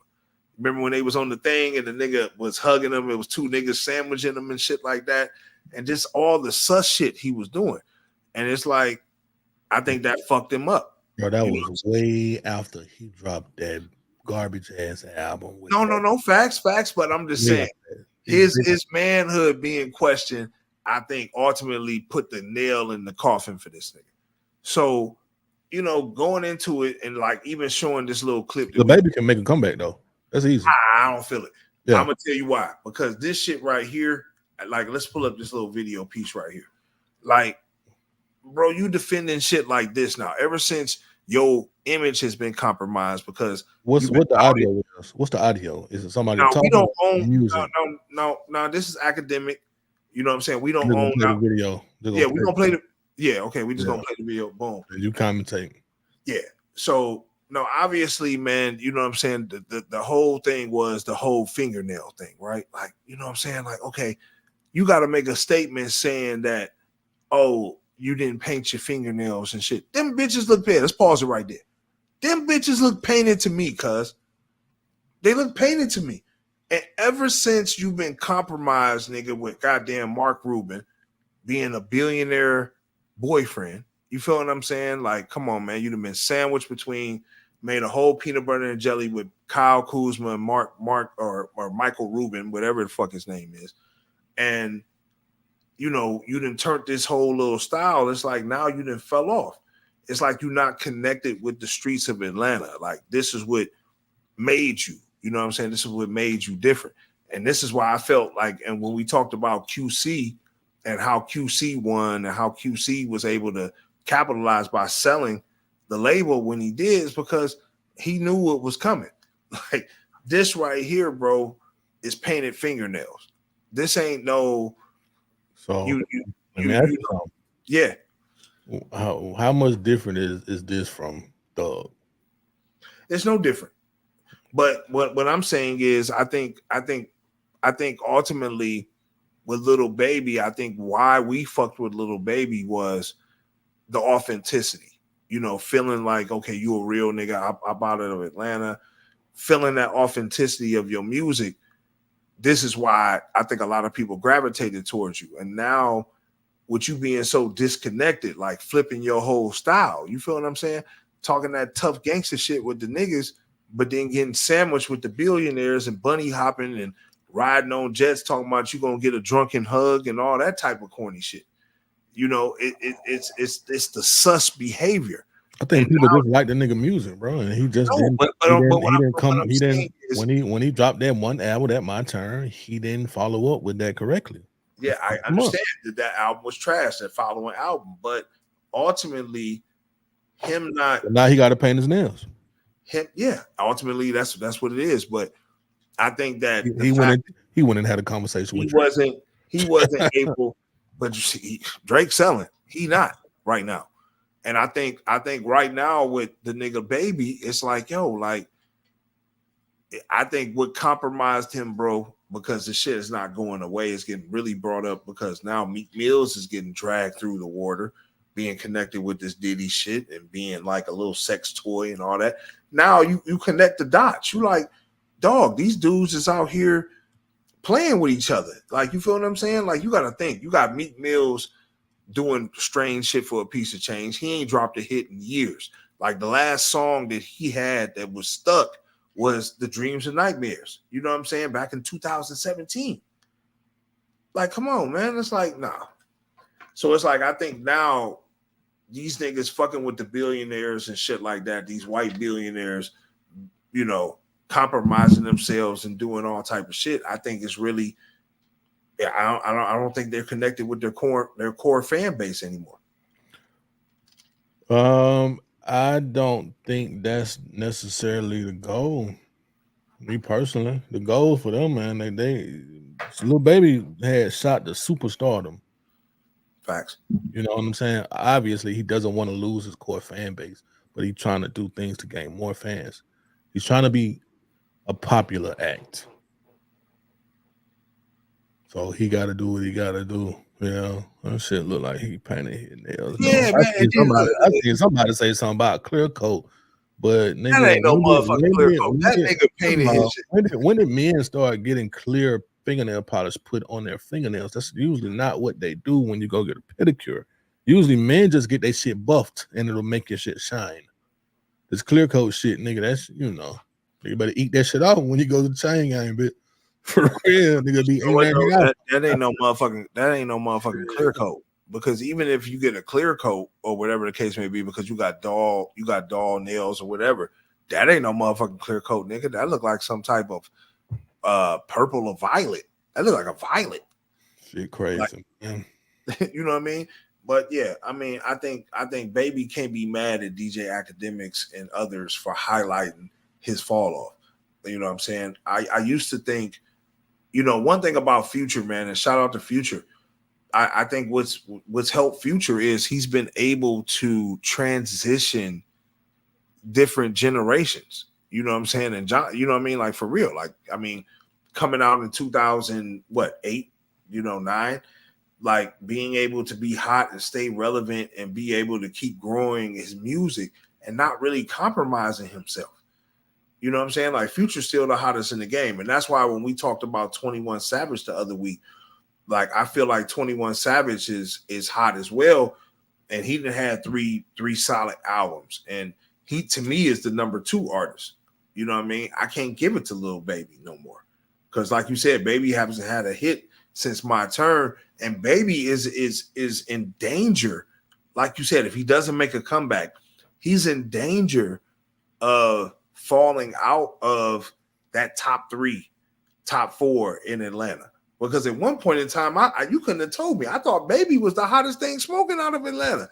I'm like, man, Baby the hottest thing. No, he was. Matter of fact, Lil Baby was the hottest thing smoking. Period, my nigga. Facts. He shot the superstardom, my nigga. He was bigger than the biggest rapper in the world right now. He had this moment, and then he just went on the decline with his follow-up project. It is what it is. Yeah. Shit, you just gotta try something different, man. Shit, blame your label for letting you lot slide with that bullshit, nigga. Yeah, cause they gotta listen to the shit before it's put out. Fuck, they let you release that bullshit for. Yeah. I mean, I definitely agree, man. I mean, he's trying to get something to stick and ain't nothing to stick. But I think, artists need to take note. But I think Lil Baby is like a something that should be studied, because also one thing that may hurt Lil Baby, he's not really a hardcore rapper like that. He ain't on no gangster rap shit. He ain't on all the drug music. It's hard it's really hard to really veer outside them lines, my nigga, if you not a nigga like a J. Cole or a Drake or a Kendrick. No, you know what? Fuck Lil Baby up. I'm gonna tell you what fuck Lil Baby up. Nigga, them indictments that was going out. Once 4PF was on them indictments, that nigga been cleaning up, doing campaigns with Stacey Abrams, all type of dumb shit. And I think he's not rapping the same since then. Like since them indictments and shit went out, and it was said that they might be one of the ones that might be implemented in the next round. You just said some real shit, right? Yeah. You just said he's not rapping the same. You know what happened? Lil Baby got some money, my nigga. That too. That's why he's not rapping the same no more. That too. It ain't even the same hustle, same drive no more. He probably got a few $1 million. Nigga really probably like, man, I'm really straight, man. I ain't really got to do this shit. Didn't want to do this shit in the first place. He just better be careful though. Don't be gifting none of your niggas money, my nigga. Cause as soon as you give a nigga some money, a street nigga go buy a couple of bags. Fuck. Yeah, street nigga gonna buy a couple bags. Yeah, all that. I just seen some shit fall behind me, but that shit made me jump. My gun in the motherfucking bag, nigga. Motherfucker would have got me, JD, my boy. Over with, live on camera. Done, nigga. Shit, I need to go get my pussy, nigga. Could have had this shit right here for real. Another nigga, man, who be on some real sus shit though, man. Before we just talking about the sus shit of the show, real quick. We ain't gonna spend a lot of time on this nigga. But this nigga really be on some such shit. Do you see what this nigga got on right here, man? Look at your boy, man. Like this nigga on some. This nigga on some shit. I thought you were front row at that nigga show. That wasn't me. That was you. Nigga, that wasn't me. I wasn't at his show. Not me. Hold on. So that's your cousin. That nigga look just like you, bro. I mean, he could be my cousin, but I would tell the nigga, bro. This ain't. Bro, look what the nigga got on, bro. That you can't say that ain't your cousin. Like them heels, or that's the reflection. I mean, that's your cousin, nigga. I mean, I can't say I don't have a cousin like this, nigga. I don't know. You know what I'm saying? But that ain't got nothing to do with me. Shit. Because I'm gonna go ahead and tell you right now. You think Kevin Gates is you know what be so crazy? Your favorite woman love this nigga for some odd reason. Bitches love this nigga. They love Kevin Gates. That's what's so crazy. Bro. You know what I'm saying? And that nigga wear this shit right here and spit in their mouth. Oh, that nigga spit in their mouth. You know what I'm saying? Talk all nasty. They love this nigga.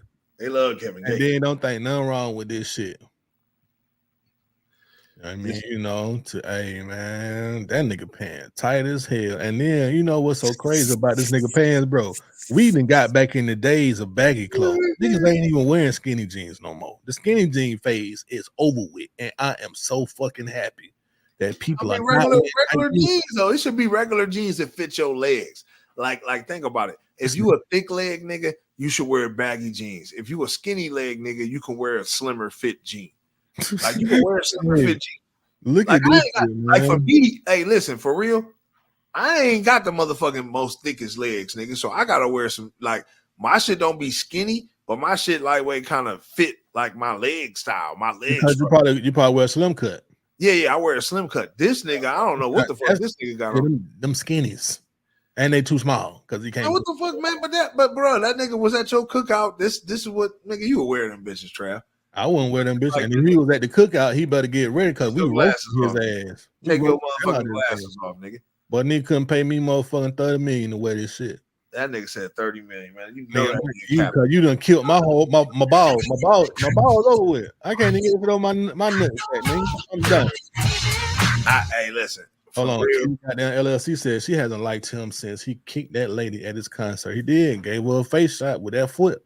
Hey, shout out to Kitties LLC. You know what I'm saying? If y'all ever need banner work, t-shirt work, or any of that, man, y'all mess with Kitties LLC. They'll get you together. They got the Deadbolt merchandise on tap. You know what I'm saying? So yeah, y'all mess around. Or if y'all need like the bouncy houses or anything like that for y'all kids and stuff, y'all mess around. You know what I'm saying? They really about their business, man. Shout out to Kitties LLC, man. Shout out to Kitties LLC, man. Hey, look, somebody said bro like a woke lesbian. Right, y'all see the banner in the background, man, looking right. Hey, somebody said bro like a woke lesbian from Chicago. Oh my God. That's what that nigga look like. That's what he look like.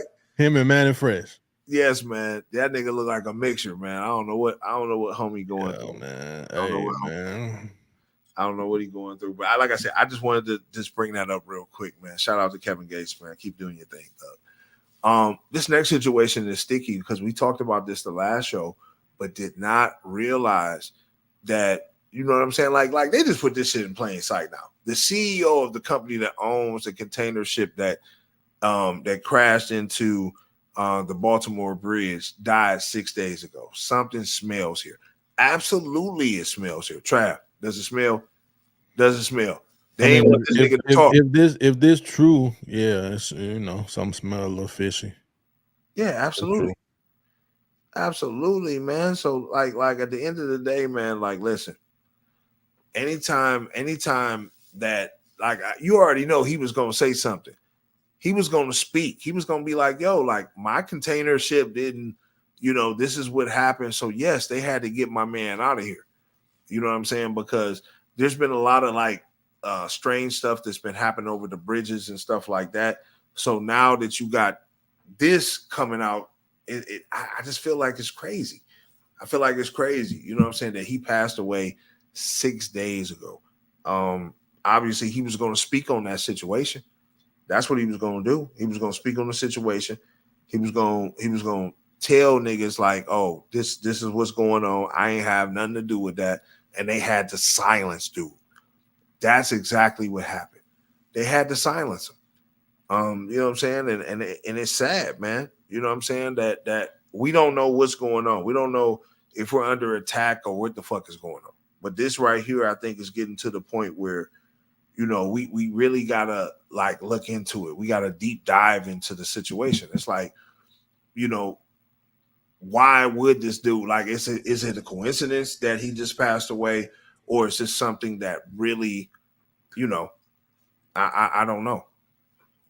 I don't know. You know what I'm saying? Shit weird. If it's true, it's weird. It's definitely you know, man, shit crazy, man. Facts. I mean, yeah, it's definitely crazy. 6 days, you know, I don't know. You know, you think something fishy could have went on? Like I said, if it's true, who knows? You know. Yeah, I don't know. I ain't really put too much thought in that shit, man. For real. Yeah. Matter of fact, I forgot all about that shit happening in Baltimore, my nigga, until just now. Well, that's why the niggas got me. You know what I'm I'm gonna saying? keep niggas up to Like, date. what the hell? I'm gonna keep niggas up to date. What the fuck is going on? This is Deadbolt ATL, man. Hip hop news, everything affecting our culture and all the fuckery around the galaxy. This right here, man, like this is safe. This is I'm gonna still crazy. get all my shit from China, my nigga. Are you still gonna get all your shit from China, even though this shit? Right? My boy. So, Xi Jinping, Uh-oh. China warns that its citizens. You heard me, man.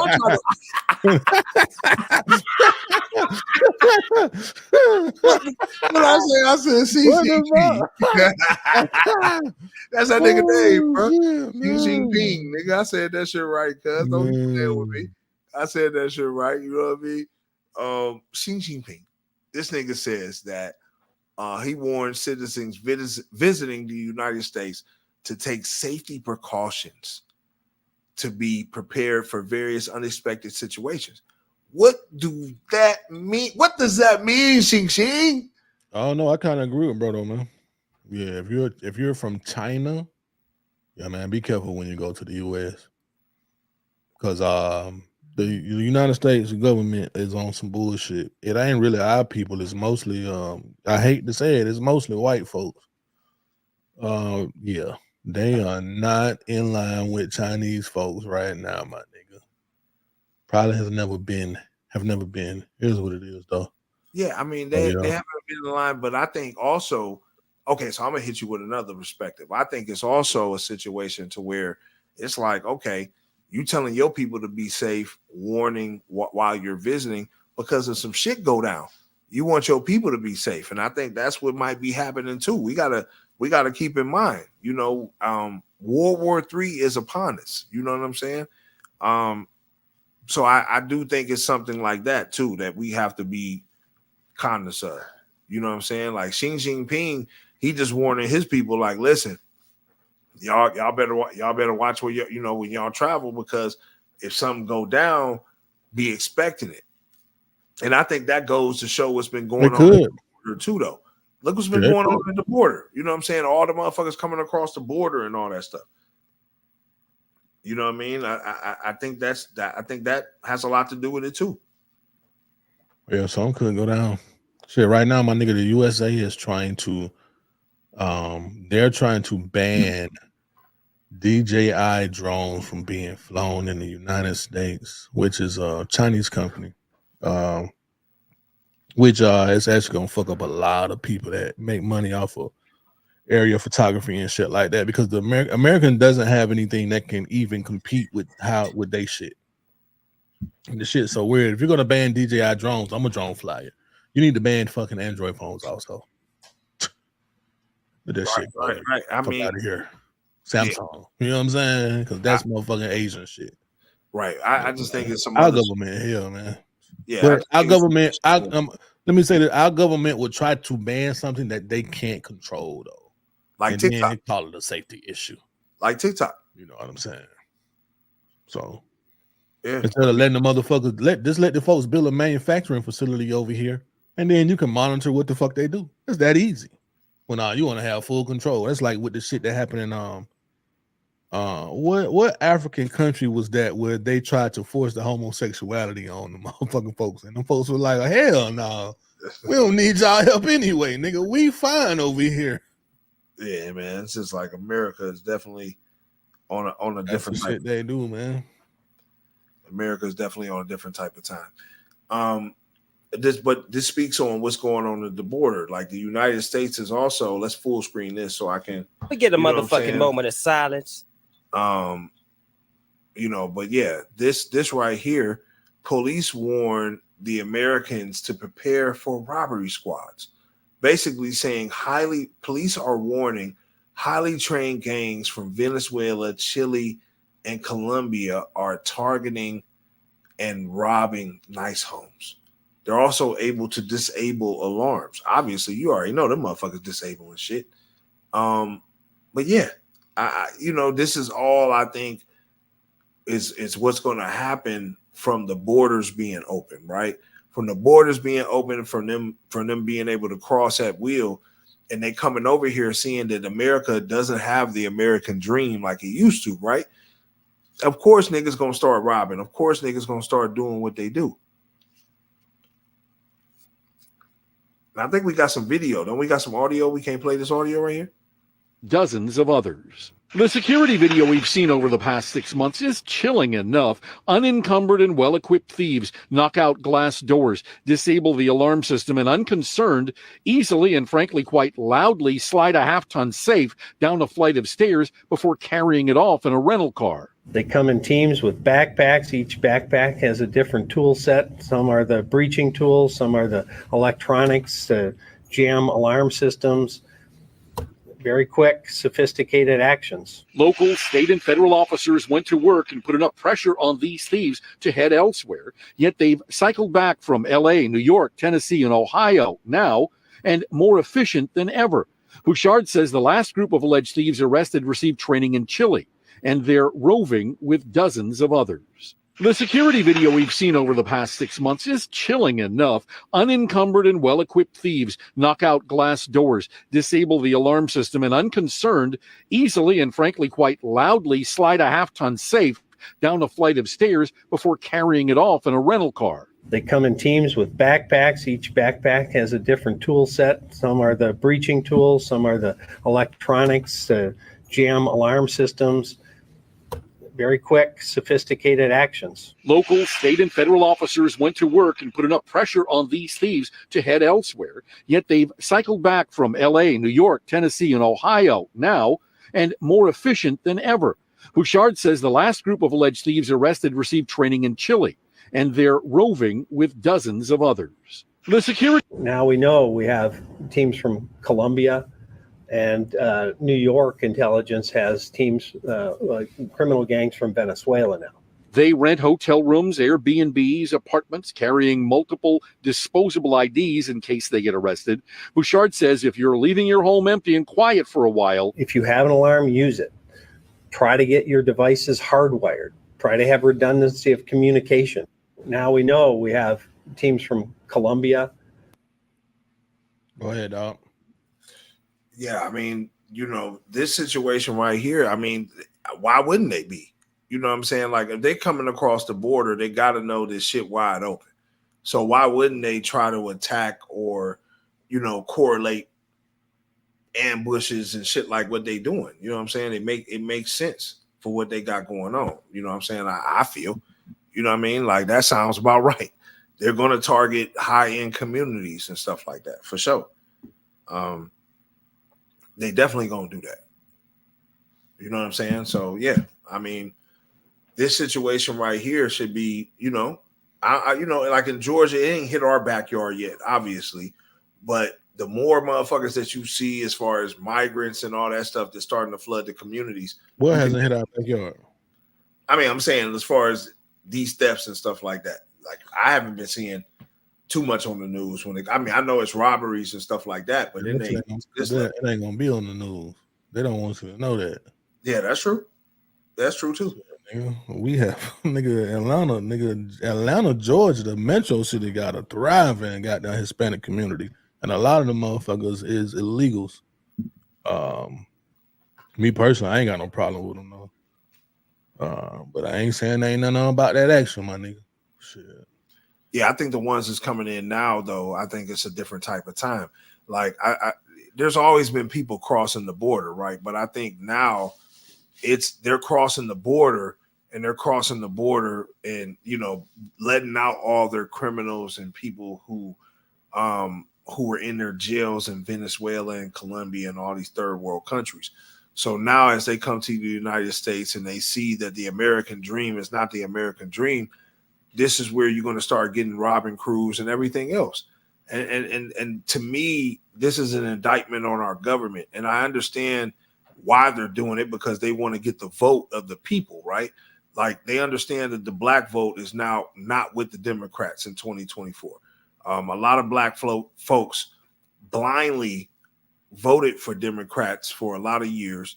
I think now it's about to come to an end, because I think, they understand that the Democrats only sell you to get the votes and they don't help you at the end of the day. So I think now we have it to where they have to let in another voice, another voting voice. And I think the migrants are that voice.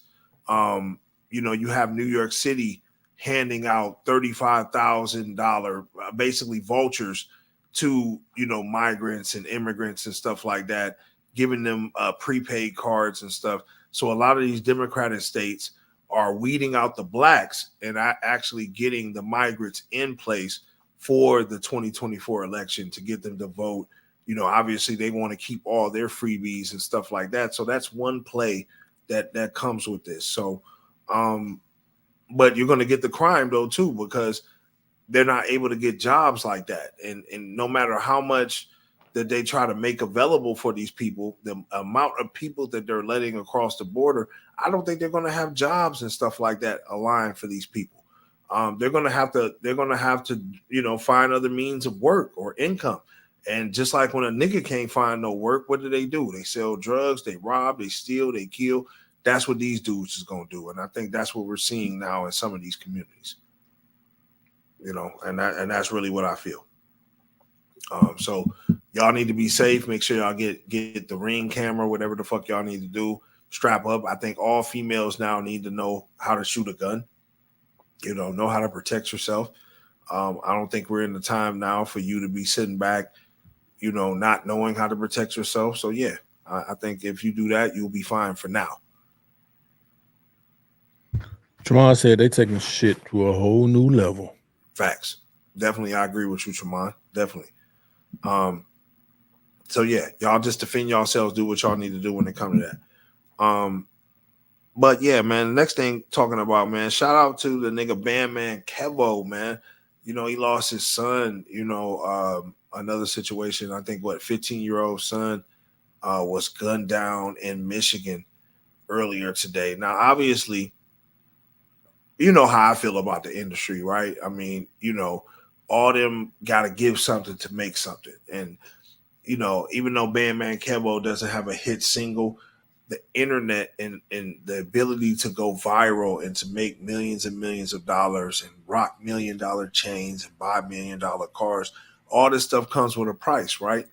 And, your son getting gunned down, to me, you got to understand, like, if a person's making millions of dollars, why did his son, and I know, you might not be with the baby mama, or you and the baby mama might not be on talking terms like that or whatever, but why is your son in the hood in Kalamazoo to get gunned down? And I think that's the price that these dudes pay. My personal opinion, he went to jail, came home, he went to jail for the tax shit, came home, was able to finesse his way online and teach entrepreneurship online and make millions of dollars online. I think all that stuff comes with a price. I think all of it comes with a consequence.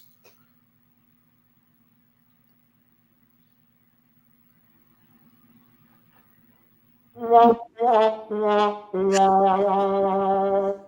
that's how you feel, right? Yeah, shit crazy. Yeah, I mean, yeah, I think it's definitely Somebody in the comments said Bandman Kevo deserves the same thing. That little boy used to be in the hood begging us for help and really out here surviving on his own while Kevo lived his life. Small world though. When he told us you was his daddy, we ain't believe him. Rest up, little bro. Yeah, I mean, and that's what I'm saying. It's like these are expendable dudes in these people's lives. Like I feel, like you know what I'm saying. Like these are expendable dudes. You know, these are dudes. You know, even though this is his son, this is still an expendable item. Like he doesn't have a real relationship, even though I still don't know who Bandman Kevo is. I just know he was the nigga that had the BBL. I mean, you know, like that's the BB. He like the nigga that was online talking about the BBL.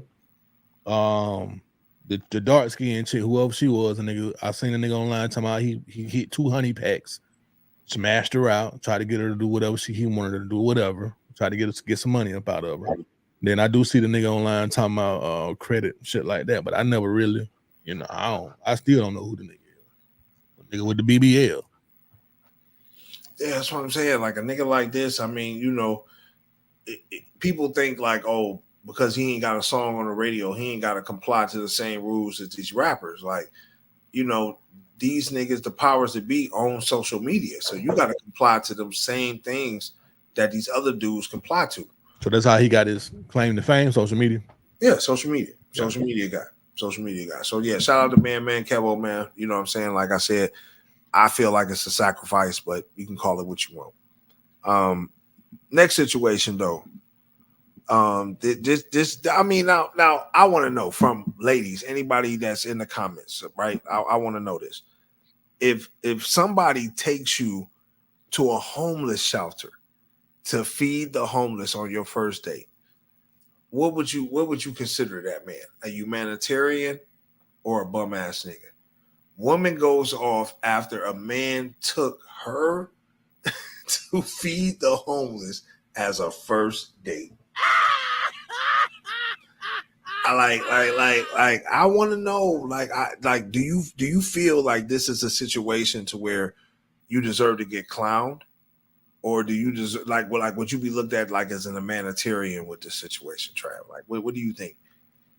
Like, I don't think he deserves to get clowned, especially because she already told that nigga that she goes and feeds the homeless. She is in the comments right here. It's in the little caption at the bottom.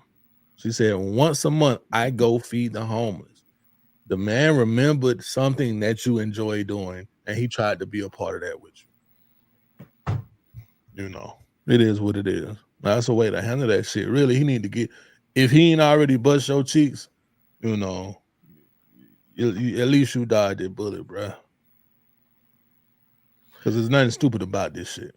She talking about she gonna be single forever. You probably is, man. Yeah, you probably for the streets. You just go feed the homeless, trying to make yourself feel better. So wait a minute. I wouldn't have done this, but you know, I mean, I don't think he did a bad thing. Let's go help some people, and then we can go goddamn drink. As a matter of fact, we can eat here. Shit. Yeah, I mean, I think it's a situation to where, maybe not the first date though. You know what I'm saying? Like if you meet someone, you know what I'm saying, you know, you want to get to know her or whatever the case may be. Maybe not the first date. Maybe you could do that the second date, maybe the third date, but not the first date. I ain't feeling that the first date. I don't think you should do that the first date. Unless y'all talk about it. Like if y'all talk about it, then y'all should have maybe did that. Kitty said he should have taken her on a nice date first. Then if the vibe was right, maybe she would have loved to accompany him. Hold on, though. Let me ask you a question, Kitty. What's a nice date? What do you consider to be a nice date? It's definitely more than a homeless shelter. Simone said he just proved that she was capping in the beginning of their conversation. Tremont, we're gonna have to goddamn get you on the camera, my boy. But listen. I gotta play the devil's advocate for the ladies, right? I gotta play the devil's advocate. Well, she doesn't feed the homeless. She was trying to be different. Listen. I gotta defend the ladies on this one. The first date, though, it needs to be like some type of, okay, let's do a dinner, let's vibe, let's go out. You know what I'm saying? The first date. But the second date, if you want to throw that in there and test her gangster on feeding the homeless, is she making the PB&Js? Is she making the turkey and cheese? You could do that on the second date. The first date can come off like, my nigga, man, if you on some bum ass shit, you ain't got to use your need to feed the homeless to goddamn talk about you motherfucking let's go on a fucking first date. Nigga, fuck it. Fuck that. I'm throwing that. You know what I'm saying? I'm throwing all that right there. I'm throwing all that out there. That's definitely not. It's not typical though. That's not weird. The first date though. Not the first date. I listen. It can't be the first. He felt like that was something that would impress her. Now, in my opinion, my nigga, it did what it was supposed to do. It got her the fuck away from him, because that's what the fuck he did. Listen, it could have went on both ends though. Like if he listen, niggas usually try to use certain shit, man, to justify not coming correct on the first date. You gotta come correct on the first date. What is that? What do you call that though? What do you call coming correct? I mean, man, my nigga, like if I tell a woman that I like to go play the flute, right? Like I like to fucking play the flute. I'm about to take her to the park and just watch me motherfucking play the flute. Like I'm just not about to do that. Now, maybe on the third date or something like that, we want to go to the park. I want to play the flute as we walk. We can fucking do that. But hold on. First date? Nah. Like we're gonna do a dinner. I'm gonna show that I'm willing to invest into you. You know what I'm saying? But like I said, I feel like we go into a homeless shelter. I'm smelling shit. Niggas is smoking crack, all type of dumb shit. I'm saying I could be on my Andre 3000 shit. That nigga playing the flute. You know what, bro? If you play the flute, if there was something that you really did, bro, and you told a woman this is what you did, my nigga, and you take her to the park on a picnic and you in there playing the flute, you probably busting cheeks, nigga, same day.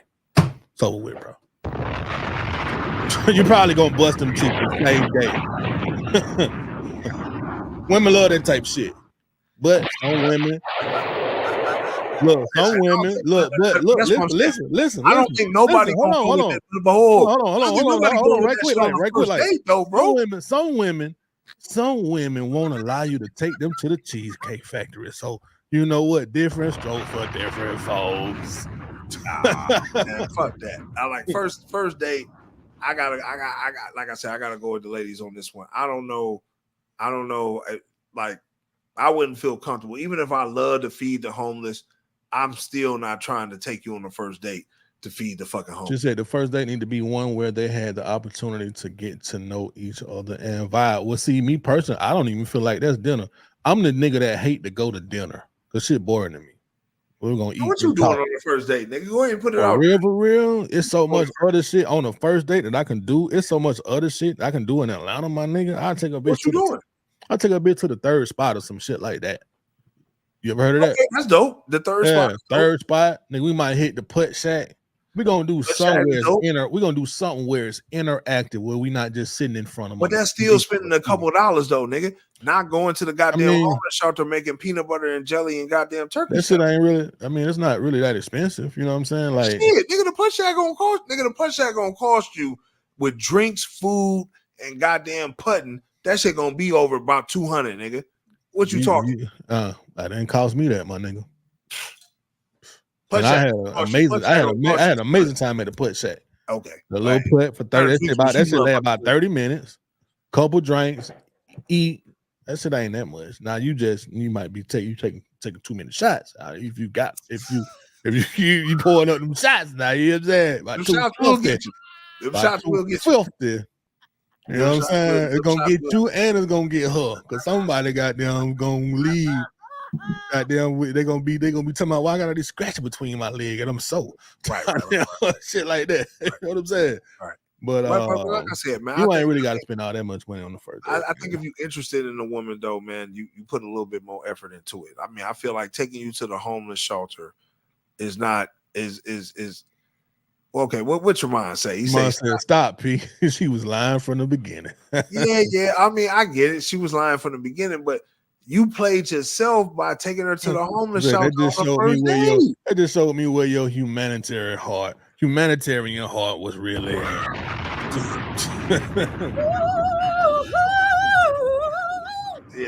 Now, mind you, I agree with you. I wouldn't have took her to do this shit on no first date.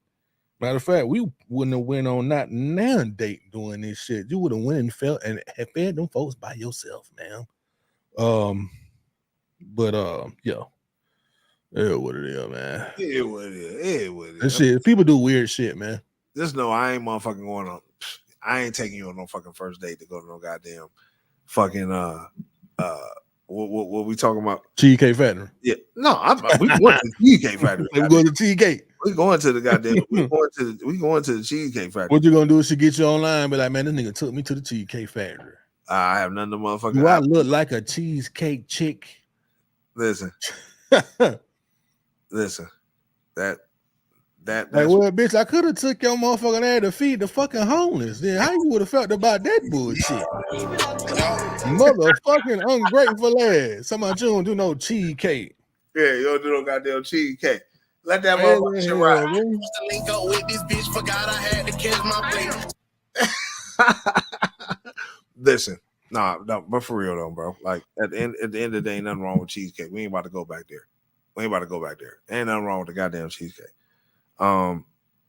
Take a bit of chuckles, nigga. Shit. What your boy Future said? What your boy? Hey, yeah, look, I always go back to that famous quote: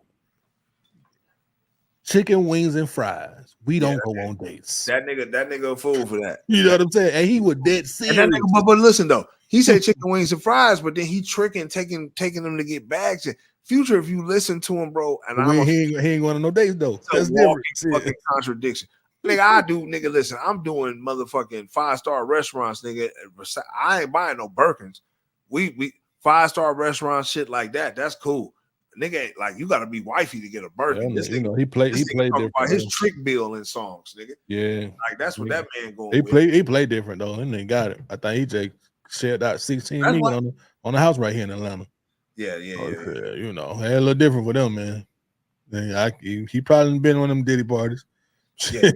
You know what I'm saying? He definitely been in one of them Diddy parties. Speaking of Diddy parties, I want to play this, man. We want to full screen this while I go, do what I need to do real quick. Full screen this, Tasha K talking about Bobby Brown's sister, what Bobby Brown was doing. This shit is crazy. Let's run it.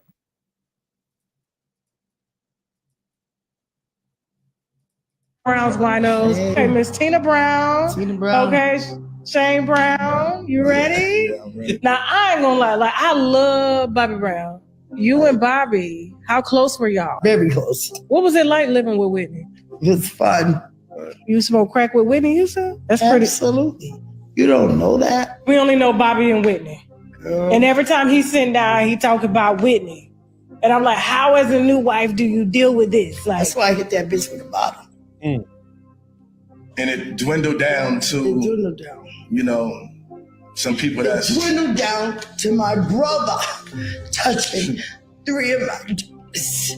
Who? Bobby? Yes. Sure, but yes. But, Yes. I'm sorry. I'm sorry. I can't hold it no more.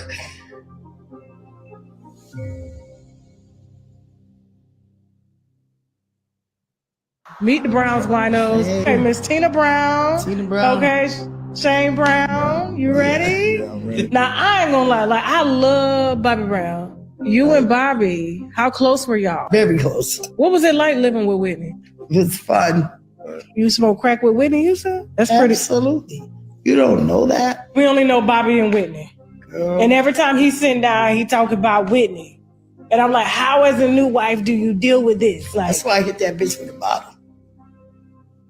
And it dwindled down to, some people It dwindled down to my brother touching 3 of my daughters. Who? Bobby? Yes. Sure, but Yes. but you know. Yes. I'm sorry. I'm sorry. I can't hold it no more.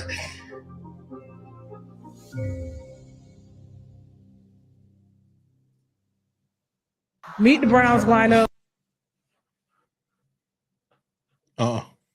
You muted, folks. Yeah, take it off full real quick. I gotta adjust some shit. All right. She is saying Bobby Brown Oh, touched Mike, three of her daughters. Right, like that's what I'm saying. Like, do you see the weird shit that's be going on in this shit? Like, she done took 3 of her daughters. There's all type of shit, man. There's a whole bunch of weird shit. You know what I'm saying? Like, I mean, what you got to say about that? Do you think that's Nothing. You know, I don't even know that really Bobby Brown's sister. That's Bobby Brown's sister? Never seen her before in my life, bro. Didn't even know Bobby Brown had a sister. Was she on the Bobby Brown story? Or, you know what I'm saying? Was she on the Lifetime movie or the BET movie? I didn't, cause I need to rewatch that to see if she was on that. This right I here. just remember Bobby selling crack. Whatever he was selling something in the red leather jacket before some shit. I don't know. Yeah, he was definitely doing So something. she's accusing Bobby Brown of beating her daughters or sexually touching them in a sexual way. Or do we need to watch this interview? I mean, yeah. Tasha K be getting them. She be getting them in. Yeah, she be getting them in, boy. Shout out to Tasha K. I mean, no, she's saying that Bobby sexually assaulted. And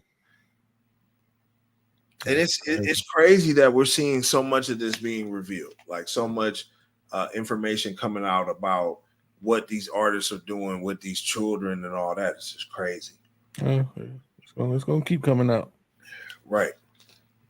Only thing I can say is, man, stop doing it or make sure that your people is paid, so yeah, they won't come snitch on you.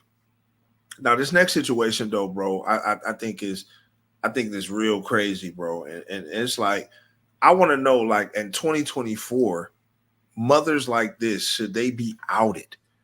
Like when we look at mothers like this and what they're doing and stuff, it's crazy. Like watching her teach her daughter to do this is sick, man. I want to get this pull right here. Let's pull this right here in full size. This right here. Yeah, we know.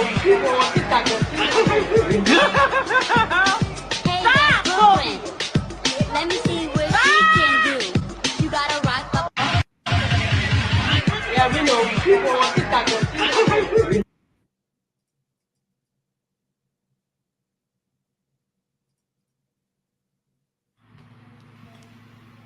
I mean, like, is this child abuse at its finest? That might be some form. Yeah, I don't know.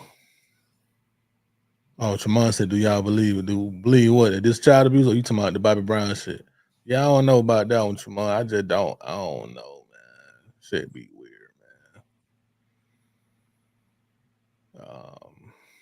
But go ahead, dog. I mean, this type of situation, I don't know. I think if this is the girl's mother, this is inappropriate behavior. It's like we're super sexualizing our daughters at a very, very young age. And we wonder who's teaching our daughters this, right? And I think it's the mothers. You know, fathers ain't doing this shit. Like nigga, you could say 1% of dads. Not even 1%. I doubt. But I would say 1% because 1% maybe approve of it and don't jump in it or, you know, say something to the baby mama. So that's why I'll say 1%. But ain't no nigga approving this shit. But I always be wondering, like, what makes it cool for little girls to do what they're doing and all these videos is going viral? Who's approving of this shit? I don't think it's the fathers. Obviously, as we can see, man, it's some of the moms. Now, my thing is, if you want to be like how you want to be, like, right, like, and don't get it twisted, like, niggas like that type of shit, like you twerking and shit like that for a grown adult. That's what's up. Like, it's whatever, right? But for a young child, you shouldn't be teaching your daughter how to do that, to make her a professional at doing that at the age that she's at. You know, I really don't understand the logic of that, and that's the part that I have a problem with. It's not that you're twerking or whatever the case may be. It's that you went viral for you teaching your daughter how to twerk her ass. Like, how can you say that this is cool? Like, I'm confused about this. And that's the part that's crazy, man, because it's like now it seems like we done went from attacking our young men, turning our young men into gangsters, and then niggas wearing purses and all type of crazy shit now, right? Now we're attacking our daughters with this music and really going full throttle at them. And it's like, yo, I was joking with one of my people and shit like that. We was talking, and I was like, yo, like, what do we have to do? Like, do the old school people or the people that are older have to write like a public apology that we were deceived by hip hop, that hip hop really like fucked our brains up and made us go in the wrong direction to make y'all stop what y'all doing? Like, what do we have to do to make it right with y'all? Because it seemed like we ain't got a way of making it right. And every time a nigga or somebody of our, you know, age speaks out, it's like, well, y'all had this, or y'all did this, or y'all did that. Y'all had put it in y'all mouth. Y'all had this song. Y'all had that song. Y'all had 2 Live Crew. I'm like, yeah, man, but we were ignorant. Like, this was the first of the first.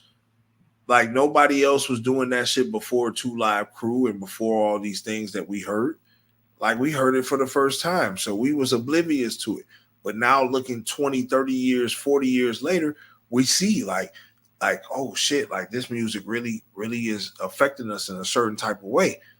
So that's what I'm saying. Like, what do we have to do to make it right with them so they can say like, okay, let's try to clean this shit up? Because right now, I feel like we're being silenced. You know, people that are older are being silenced because we let certain shit ride. Well, nigga, maybe we was fucked up. That shit caught us off guard. So that's what I'm saying. Like, if we got to throw out a public apology or do whatever we need to do to get this shit to stop, then let's do it. What your mind go with? He said, can a little girl spell and read? That's a good question. He said, better yet, can her mama spell and read? I don't think so. I don't think so. I can spell and read. And do shit. It's over. It is over. As long as the machine behind music shows people that they can become wealthy off of this shit, it's never gonna stop, bro. Yeah, you have people that don't. You have people that don't spread this kind of stuff, right? And they never push to the forefront. Think about it. Think about how many conscious artists are actually popular right now. Not many. Hell, the most popular rapper nigga ain't even on no bullshit, but he painting his nails now. Yeah. I mean, you know, so yeah, well, it's gonna get worse. It's gonna get worse as time goes, my nigga. Yeah. I think you're absolutely right. There will always be there'll always be, you know, a way that you can get away from it, though. You know, people just gotta want to. People just gotta get tired of the BS. Shit. Yeah, I think that's true as well. I don't think niggas gonna get tired of the BS though, unfortunately. And niggas won't. You know what I'm saying? You're right. Niggas. Yeah, facts. Yeah, I mean, you're right though, bro. I mean, I don't think niggas gonna get tired of the foolery at all. I mean, I think this is why we have things like the fuckery, right? And everything else. Let me ask you something. What's so?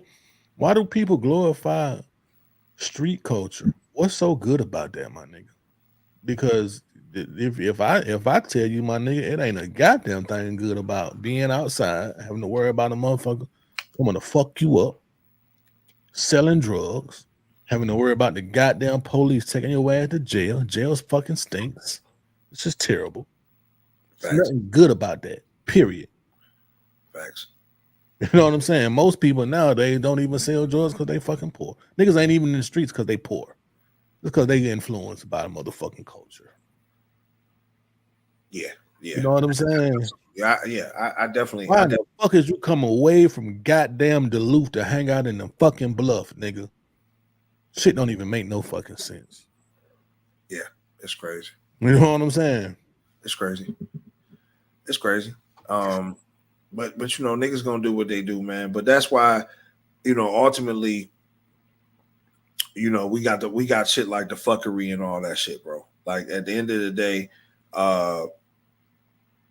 you know, the reason why we got the fuckery is because of shit like this. And, you know, we got a few different fuckeries, obviously. I think this one, and this one is up for public debate, man. Like this one right here. I want to know, ladies, is this too long right here? Because I got to give her the fuckery because homie tried to propose. Homie tried to do the right thing. And, you know, after 10 years of dating, she rejects him and dumps him. Do y'all think this shit is right, man? I want to hear y'all thoughts. So let me show y'all something, world. I just literally proposed. I ain't gonna record you because that's up. Like I just proposed to my girl. 10 years, we've been together. 10 years. Yeah, we've been together for 10 years, and I just proposed to her, and she just sitting here and just looking at the ring. You just sitting here looking at it. In the car, you ain't put no thought into it. You ain't taking me out to dinner or nothing. No type of little setup, bro. Why do it? But flowers, nothing. Just this ring. But Crystal, and then after 10 years, Crystal, no. You said you wanted to be married. I don't want. I went out and bought this like ring. 5 years ago, I don't want that shit. Now take you another 5 years to propose to me. No, I don't want. What you mean? So 10 years? Look, 10 years to me. That tells me if I want to spend the rest of my life with you. It don't take you 10 years. People true colors. People true colors don't be coming. Like I got to see your true colors. It do take people 10 years. Everybody not the same.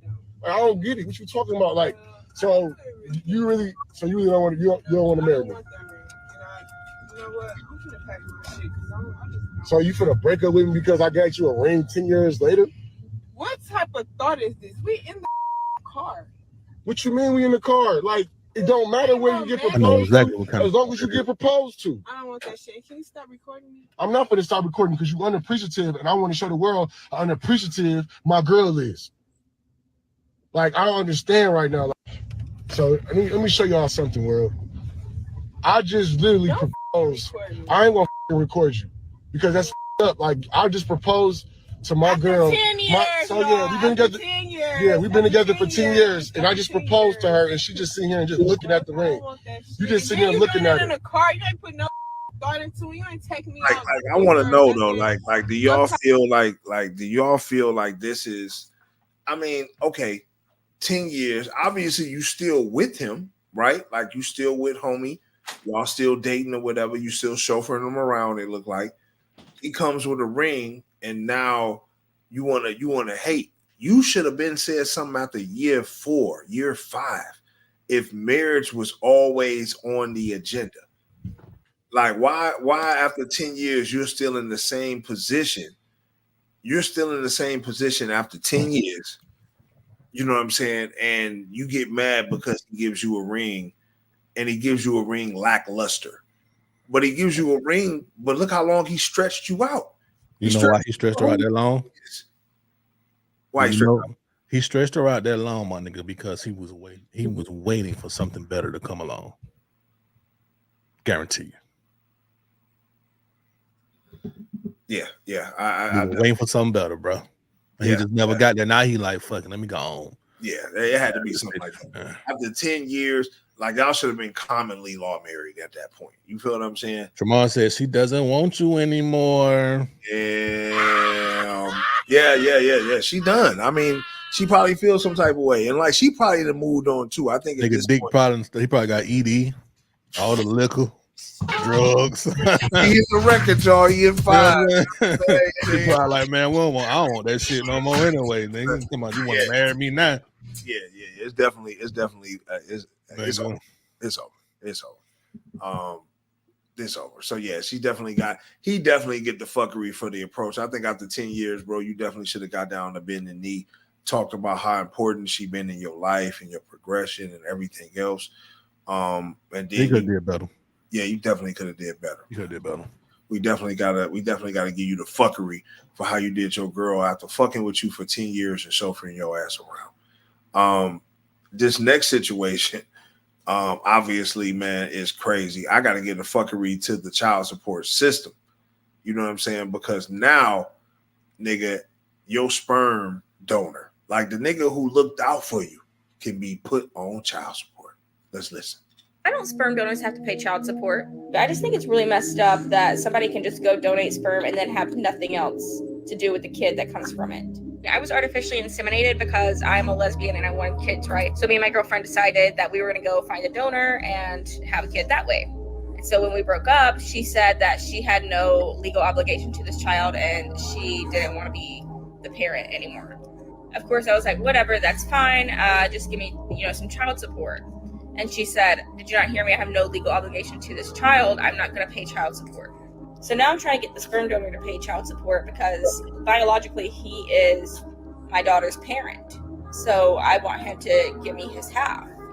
Why don't sperm donors have to pay child support? I just think it's really messed up that somebody can just go donate sperm and then have nothing else to do with the kid that comes from it. I was artificially inseminated because I'm a lesbian and I wanted kids, right? So me and my girlfriend decided that we were going to go find a donor and have a kid that way. And so when we broke, I mean, really? I mean, you know what I'm saying? Like, this nigga, like, why would the goddamn... Is you crazy, mother... You gotta be nuts. You gotta be nuts. So the actual sperm donor is now held liable. Like, so she went and took this.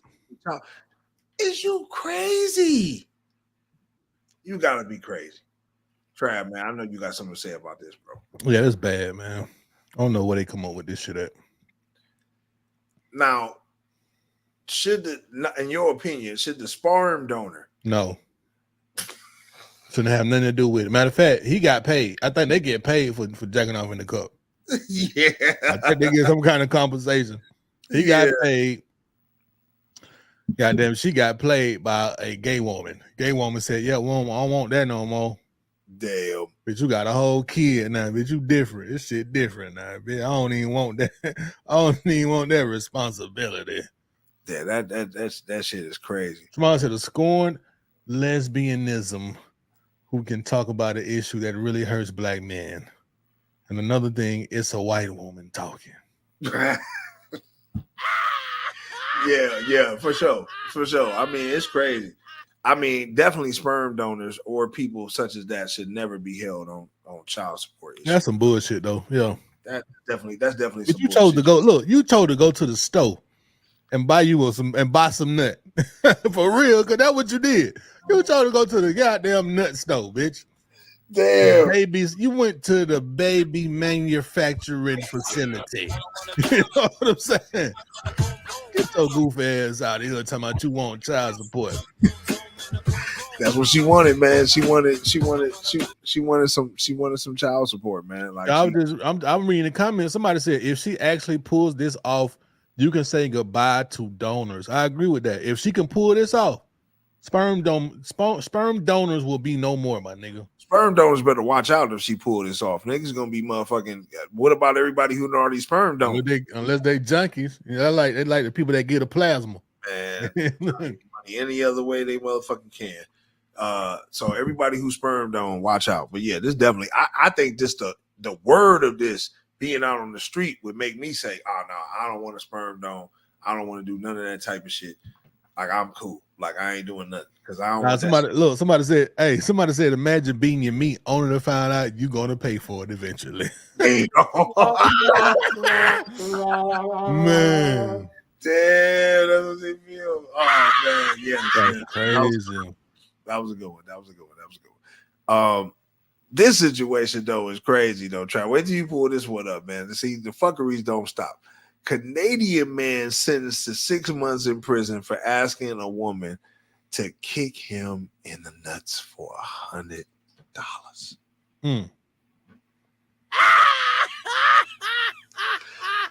Like, are we? So first off, who should have got sentenced to jail? The Canadian woman or the man? Like the one Well, who kicked. Well, let me go and tell you. This is a fetish. This is called crushing. Don't get it confused with smothering, people. Smothering is smothering.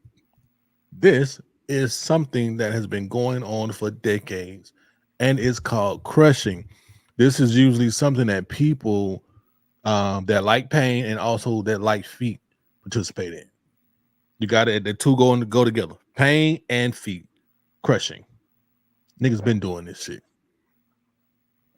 Shit weird to me. Man, You can actually look this shit up online, crushing, and watch motherfuckers getting their balls and shit stomped. Like, I mean, this is crazy. I mean, I've never heard of nothing like this. I think it's a little excessive. Get 6 months in prison because niggas read your paperwork when you go to prison. So when you go to prison, somebody pull up your paperwork and they be like, "Yo, like, what you in here for?" They got to kick. I asked the chick to kick me in the nuts, and I paid her for it. First off, how the fuck did you get caught? That's the question. Probably called the police. After she took the money? Like, if you took the money, it's like prostitution, though. It's like you paying for a sexual, and for you, it's a sexual act. You know what I'm saying? You tried to pay a prostitute. She ain't even no prostitute. What they call that shit? It's a term for it. Anybody know what that is? Soliciting. What is it? Soliciting sex, soliciting prostitution, some shit like that. I mean, I don't know, but it's something. Listen, I don't understand how you kicking a motherfucker in the nuts got anything to do with you going to jail, and then you done paid somebody $100 to kick you in the nuts. I don't understand that. That shit.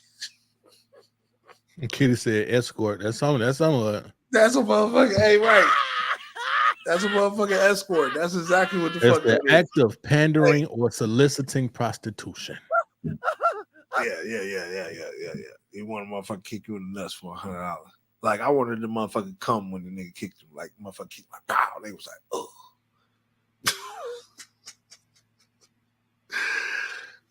Deadbolt, nigga. This shit crazy. Last one, man. Like this one right here. This related to nuts. I thought this was the craziest one. Like I think we're in the era, bro, where there's too many crazy sports out here, bro. Like, this got to be the craziest sport I've ever seen. And Trav, I want to know, for 100,000, would you participate in this? Right here, just participate. Like, if a nigga put up the 100 bands for you to participate in this, would you do it? I want to know.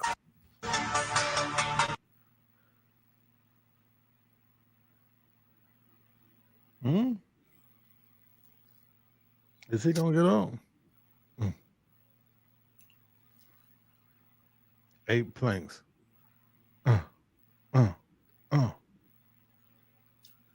at his face. His face like, oh, he hot right up. He got to have on a cup or something.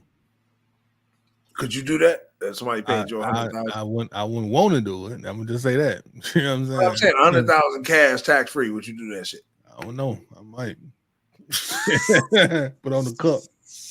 No cup, nigga. Ain't no cup. Ain't no cup. Ain't no cup. It's the ball busters, nigga. No cup, nigga. That's hard. That's hard. 100,000 though. 100,000. Nigga paid 100,000. That's hurt like a motherfucker. I ain't hitting nothing, nigga, for 72 months.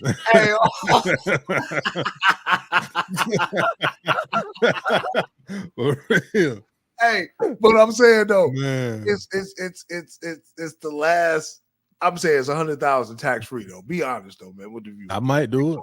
Ain't no Mike. I want to know. Like, I ain't no might. Mike. You doing it or not? I don't know, bro. I can't say. What you mean you don't know? They give you 100 bands. Is you doing the ball? I could use 100 band now, but I don't know. I probably would though. Go on, jump out that bed. Fuck it. That's what I just said. I ain't busting no teeth for 72 months. I'm up 100 band though. I ain't doing nothing, baby. I'm getting my balls licked. No. Because if you don't lick these balls, I'm not fucking you. You need to lick me, bitch. Hey, you gonna have to ice your balls after this one, bro. Man, you gotta do more more ice your balls after this one. I'm gonna have to give my balls some Gatorade or something. Shit. And then that nigga fell over and shit. You see how the nigga fall over? You for right had to take you 100 pack after that, right now. Man, listen, man, that nigga went down. His fade right there. His fade like, hey, homie went down, man. He hopped right up though. Like he hopped right up. Like he got right up. He got right up, man. But I'm saying for 100 bands, I'm doing it. Fuck it. I mean, I know that's gonna fuck up my nuts. Your nuts is fucked up. I mean, that's period. Your nuts is fucked up. It ain't no recovering from that. But yeah, man, we definitely, man, appreciate y'all, man, for tuning in on the live stream, man. You know what I'm saying? Y'all make sure, man, y'all tap in, man, each and every week. You know what I'm saying? I know we flipped it up to Monday. I know we've been sticking to the Wednesday, man. We appreciate the live. For everybody who tuned in on the live on the last minute notice, we appreciate it. But yeah, tune in, you know what I'm saying? Subscribe, you know what I'm saying? Deadbolt ATL on all the major platforms, except for TikTok, Deadbolt TV1 on the TikTok, but it's Deadbolt ATL on all other major platforms. You know, we appreciate y'all, man, for tripping with us tonight, man. Trav, you got any parting words for the viewers? Hey, man, appreciate y'all for coming out. God bless you. Good night. That nigga Russell Simmons, man, I'm telling you, he Russell Simmons from that little Def Jam comedy shit, man. Y'all know that's what this nigga is right here, man. But yeah, man, y'all tap in with us next week, man. We fucking with y'all, man. Subscribe, man. Tell a friend to tell a friend. Catch us on the replay, man. On your way to work, on your way home from work. Y'all know how y'all do. It's your boy Don Peoples and Trav, man. Deadbolt ATL, hip hop news, everything affecting our culture and all the fuckery around the galaxy. We go. Peace out.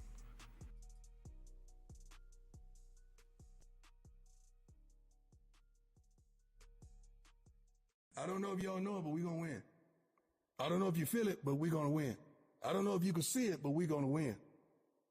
You got to understand we're going to win right now.